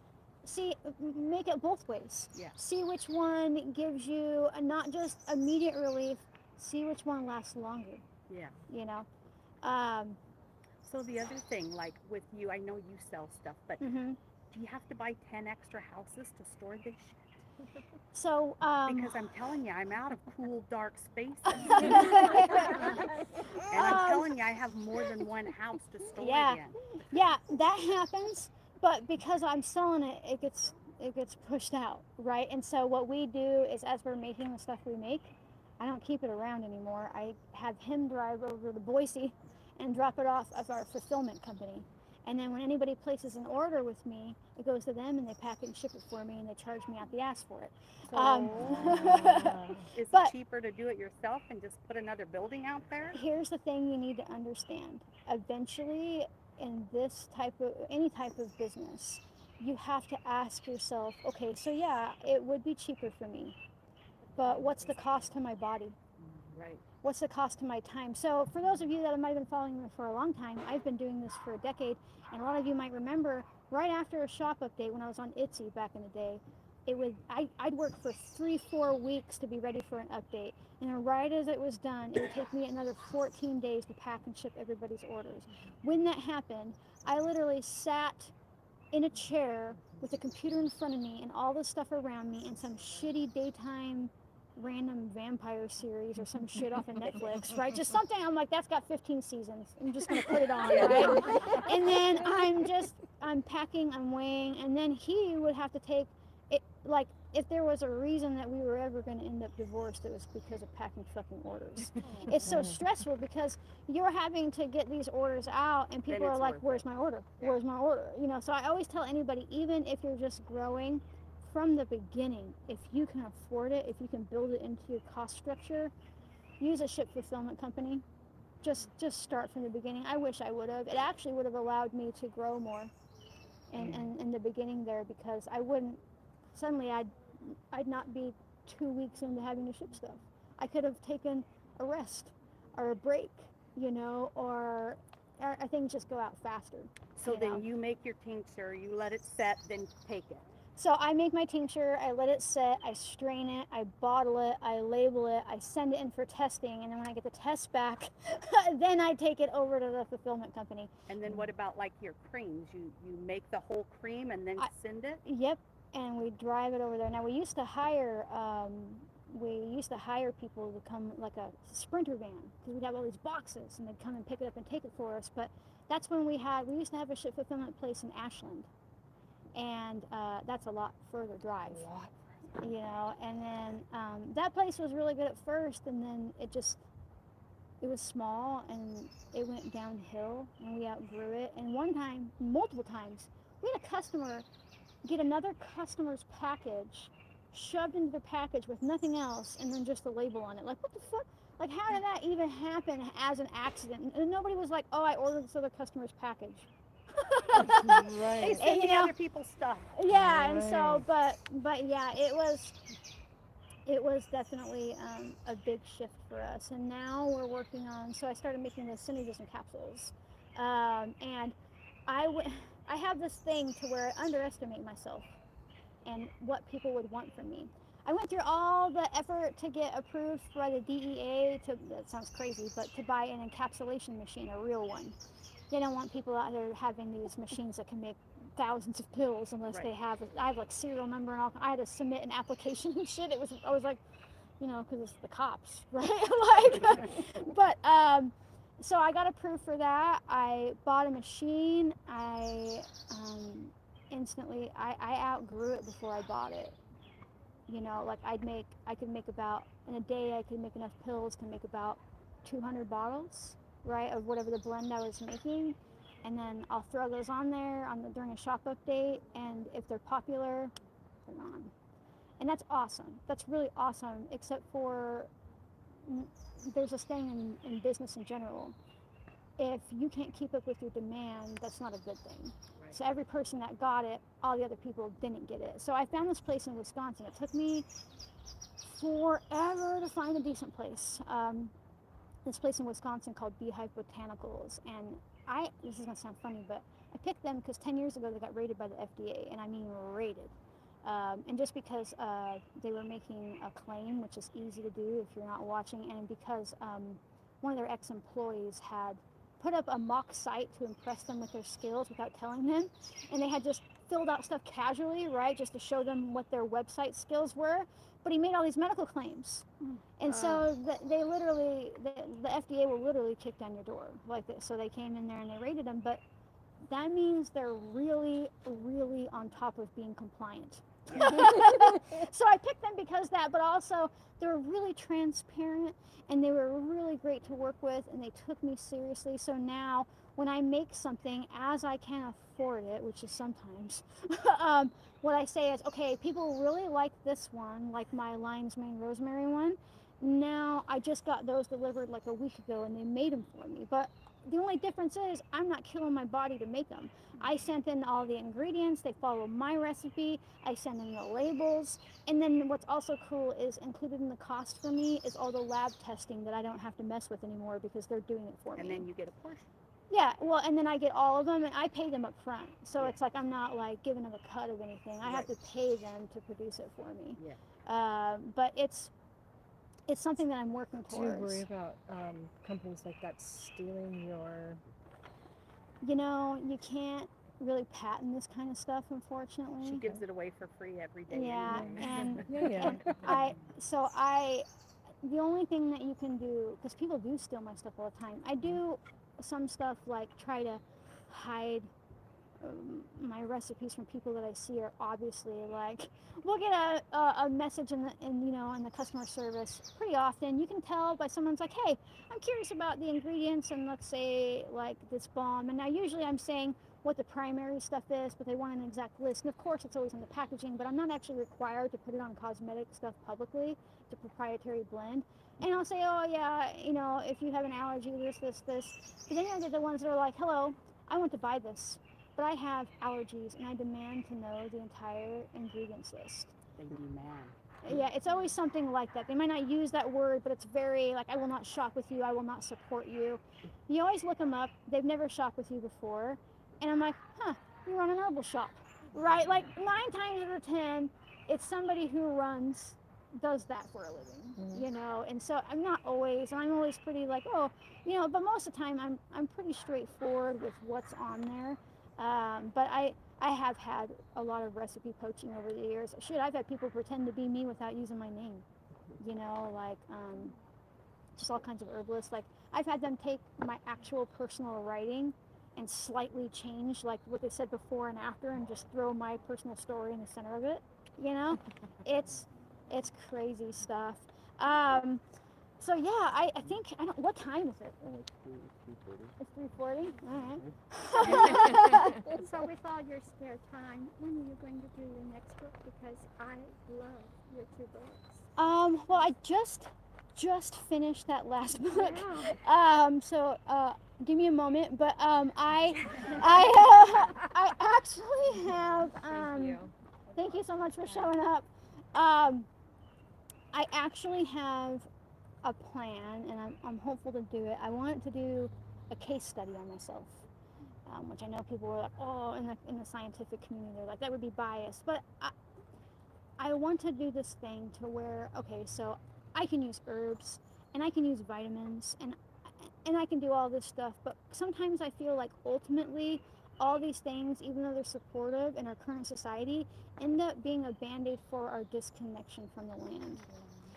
And listen, I'm out there a lot, but not as much as probably people imagine me to be, because I'm also having to like kids and house and business and fucking bookkeeping and social media and things like that. And people want dinner. Yeah, and so I want to do a study called basically the I Am Of, where I'm gonna, because I live on 40 acres, so I can just go live outside, and I want to see what happens, and like track my labs, track my blood sugar, track everything. I want to see what happens when I'm outside for 4 to 6 weeks. I want to see what happens when I'm really only working 4 hours a day. I want to see what happens when, but the grounding thing people know about. And then there are people that say, of course, you want to get the early sunlight in your eyes.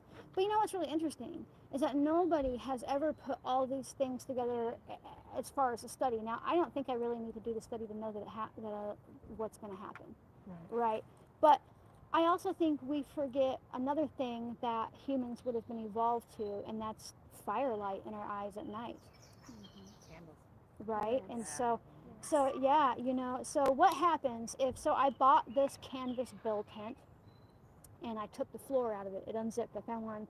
And then I bought some sheep skins that were, you know, unbleached and stuff, because I want to ground while I'm sleeping. You can't do that in a sleeping bag. You can't do that in synthetic material. But when the leather portion of the hide gets slightly moist from touching the ground, it's a conductor. And so I'll be grounding the entire time I sleep. So what happens if I wake up with the sun every morning, I'm grounding 90% of the day, and I get firelight in my eye? And here's the next one. What happens if I submerge my body in wild water once or twice a week or so? You wouldn't have to do it every day. Our ancestors would not have been bathing every day. You know, I want to see what happens. And so I've already... Stunning book. Yes. Yeah, well, I want to call it the I Am Of protocol. And I want it to be something that it's going to be more like a journal where I talk about it and I give my experience as I go through it. And the thing is, I could fail. I don't know. But I'm going to write it as I go. And then the back half of it would be where people can do it themselves. But I don't think that you have to have access to places to camp all the time to do this. I don't think that it would have to be all or nothing to have impacts. I think and that you can't fail because you're telling your story. So whatever it yeah, is, well, I mean, if my labs didn't change from the clinical standpoint, but I think they will. And I want you to know, I had cancer when I was younger and all kinds of stuff, so I've been poked aplenty with needles. I'm not afraid of giving blood. I don't like it, but you know, I'm like, I went in to get my blood drawn a few weeks back. This lady was not good at her job. Some of them, you know, you're like, wow, you know, and the other one, so she got me the first time. I told her, I said, I have small veins, and I know that because I've been poked a bunch of my life. Didn't listen to me. Used a big needle, went through the vein. And I was like, okay. She goes, well, let me get a butterfly. And then instead of trying to use the other arm, she tried to use the same one. And this has never happened to me before. But I was like, I feel funny. Boom, passed out. I wasn't like, she was like, oh, you're having anxiety. I was like, no, I think my body was just like, danger. And I like went out like, and so I didn't give blood, and I had to go in a week later, and they made me lay down. And they were like, we're going to get somebody who's really good at it. And by good, they meant she just didn't stop. Like, she just was like, and she was like, she didn't even use like the vial when they attach it. She just took a fucking plunger in me and just went, and I was like, so, I'll probably do the remaining of the tests. You can get spot blood tests where you just prick your finger, and those are pretty accurate too for what I'm testing. I'm like, yep, think I'm going to listen to my body right now and just do the finger test because I'm used to that.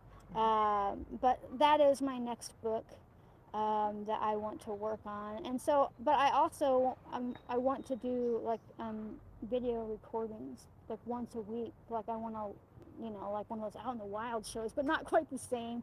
More like just kind of like a vlog of what's happening and how it's been going and things I'm thinking about and noticing with my body. And of course I'd have the book, but then there'd be the videos to watch alongside of it. Have you heard of Wim Hof? Yeah. You ought to check him out and add like breath work to it too, because breathing's like super important. Well, the thing is though, with grounding, a lot of people who are doing breath work find that they don't have to if they're grounded enough, because your respiratory system is so, your whole body is so electric, right? And so I kind of like, I mean, I've done breath work before, and people are always like, have you thought about breath work? I'm like, yeah, you see how fast I'm going, and, you know, but, you know, I could do breath work with it, but I actually don't want to use anything with it, because that would kind of skew the results, right? Like, I'm not even going to use herbs. So this whole time, I'm not going to be using herbs. Because I want to see what happens, like, when we just go back. And so things like breath work or using adaptogens would skew the system, right? Because, I mean, our ancestors definitely used herbs, but they weren't necessarily using action-based herbs every day, right? They would have been using food-based ones, depending on where your ancestors are from. Anywhere in Europe, you're eating cleavers, like a pot herb, and you're eating nettle, and that's food. But they weren't likely making like a big thing of nourishing herbal infusion, right? They would have just ate it when they had it. They might have made teas and things like that. Yeah, you know, and so, well, yeah, you just end up naturally fasting. Although in my case, I'm not pro-fasting because what fasting does, people are like, I feel great. I'm like, well, stress hormones do that because when you don't eat, your body says, oh, fuck, we're starving. And so it produces more cortisol. And that cortisol is supposed to give you the energy to go find food. But also, did you know that cortisol is what your body uses to stop your blood sugar from dropping? So, like, when you fast, you're in a stressed state. Now, I don't think that means it's always bad, but I think, like none of our ancestors were like, willfully being like, I'm not really going to eat much for the next, like, it was meant to, like... True, but when did they tell us that we had to do 3 meals a day? You know what I Yeah. mean? Like, when did they program that, where it was like, this is what you should be doing, not just listening to your own body's cues? So, like, Yeah, eat when but you're hungry. the thing to understand, though, is that you know that cortisol shuts down hunger cues?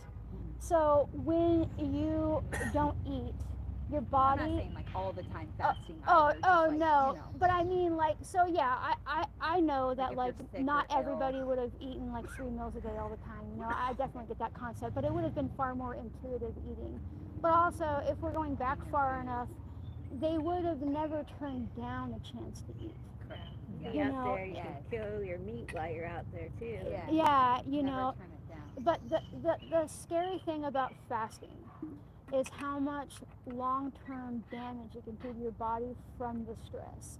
So, for example, people are terrified of carbohydrates, right? They think sugar is the devil, but every cell in your body runs off of glucose.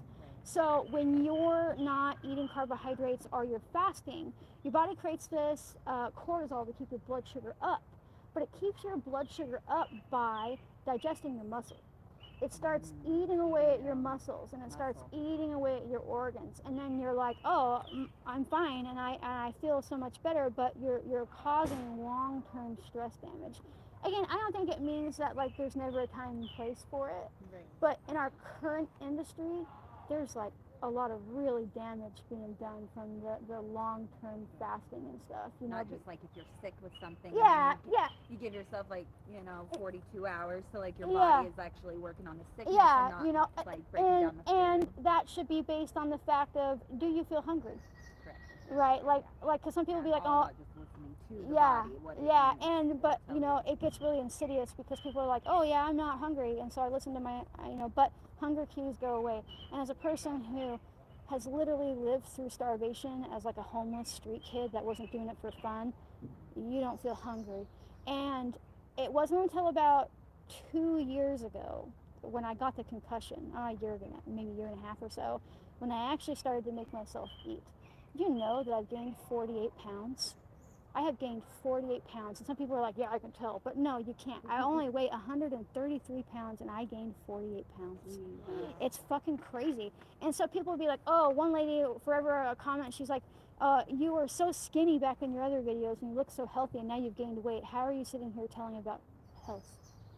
And I'm like, skinny doesn't mean you're healthy. Yeah, but the thing was, I was that skinny because that is false. I was that skinny because my hunger cues shut off.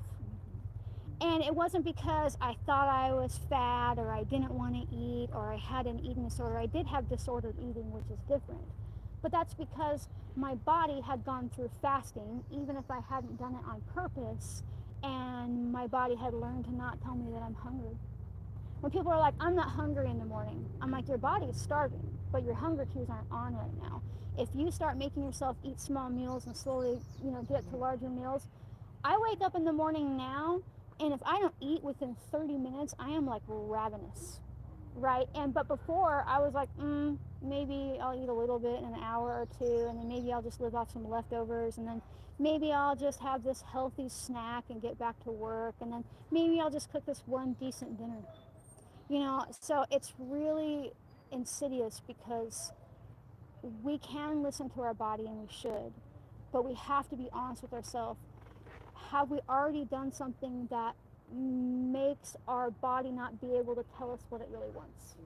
Right? Okay. Yeah. Thank you. Yeah, I no, love people, that. yeah, you know. No, I like that perspective. Good. But yeah, like if I had like food poisoning or some shit, Yeah, right? like anything where you're like, I do not want to eat right now. That's Right. natural. Your body's like, you know, I don't have like But violent then when you're diarrhea. feeling better, your body's like, oh, nom nom nom. Yeah, you know, yeah, like, I'm and- hungry. yeah, definitely. Cool. So, Would it be okay to ask you how you feel about the keto diet?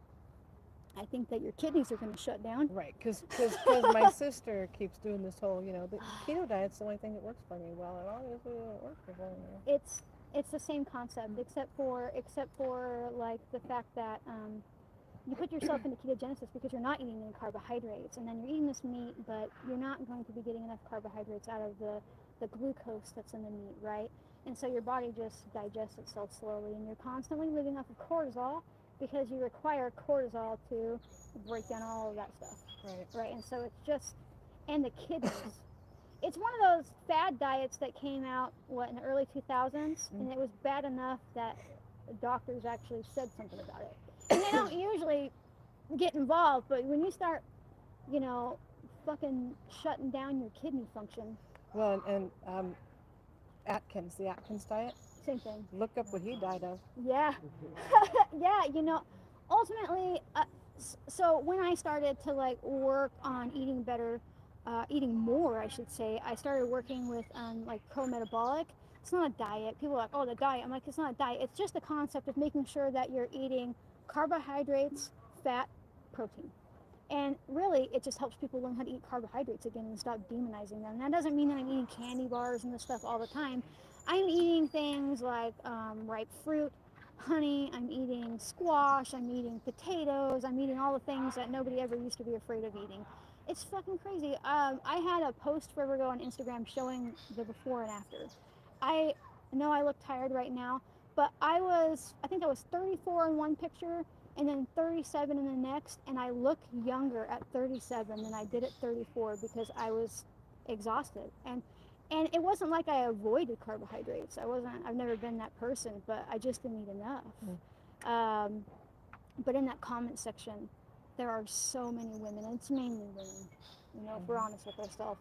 There are so many women that are like, oh my God, there's so much sugar. The sugar's gonna give you cancer. I'm naturally thin. I can't gain weight. By the way, that was like my fucking slogan growing up, right? Oh, I eat all the time and I never gain weight. Now, I'm not saying that people can't have high metabolisms, but usually nobody's ever taken the time to actually track the amount of food they're eating.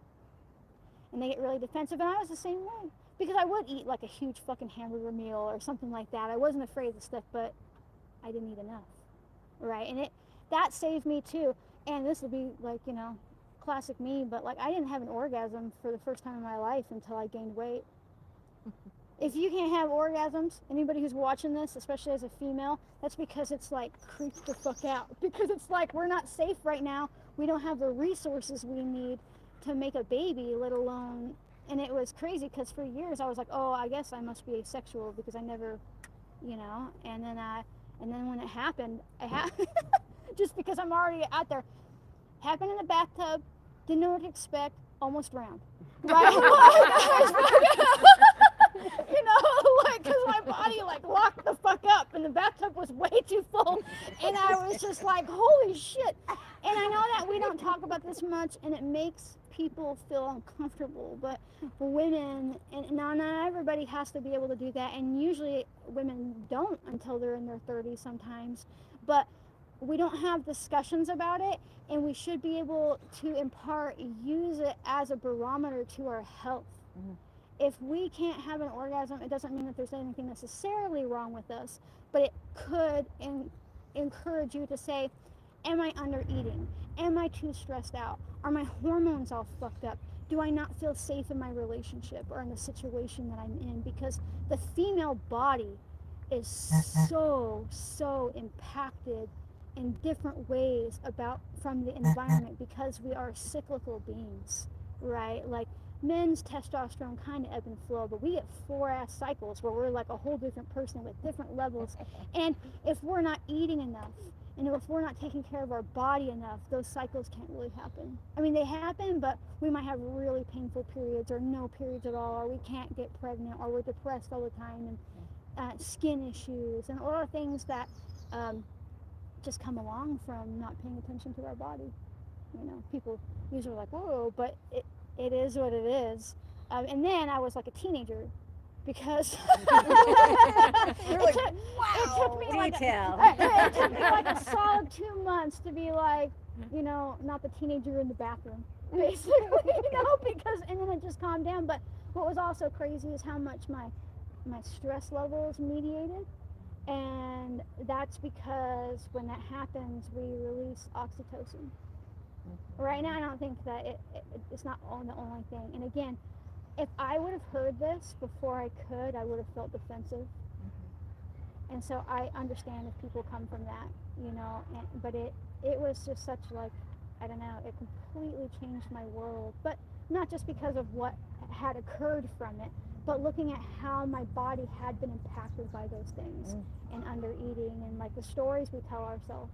Like the stories we tell our daughters, we really have to start teaching our daughters you know, what a temple of a woman's body is. Yes, exactly. You know? It's really important, you know, and I got a 16-year-old daughter, you know, Have and fun with that. My baby's turning 40 this week. Yeah, you know, when I was growing up, I grew up in a pretty off and on religious household because my mom, bless her heart, I love her to death, and she's a kind woman, but she uses religion to not face her trauma.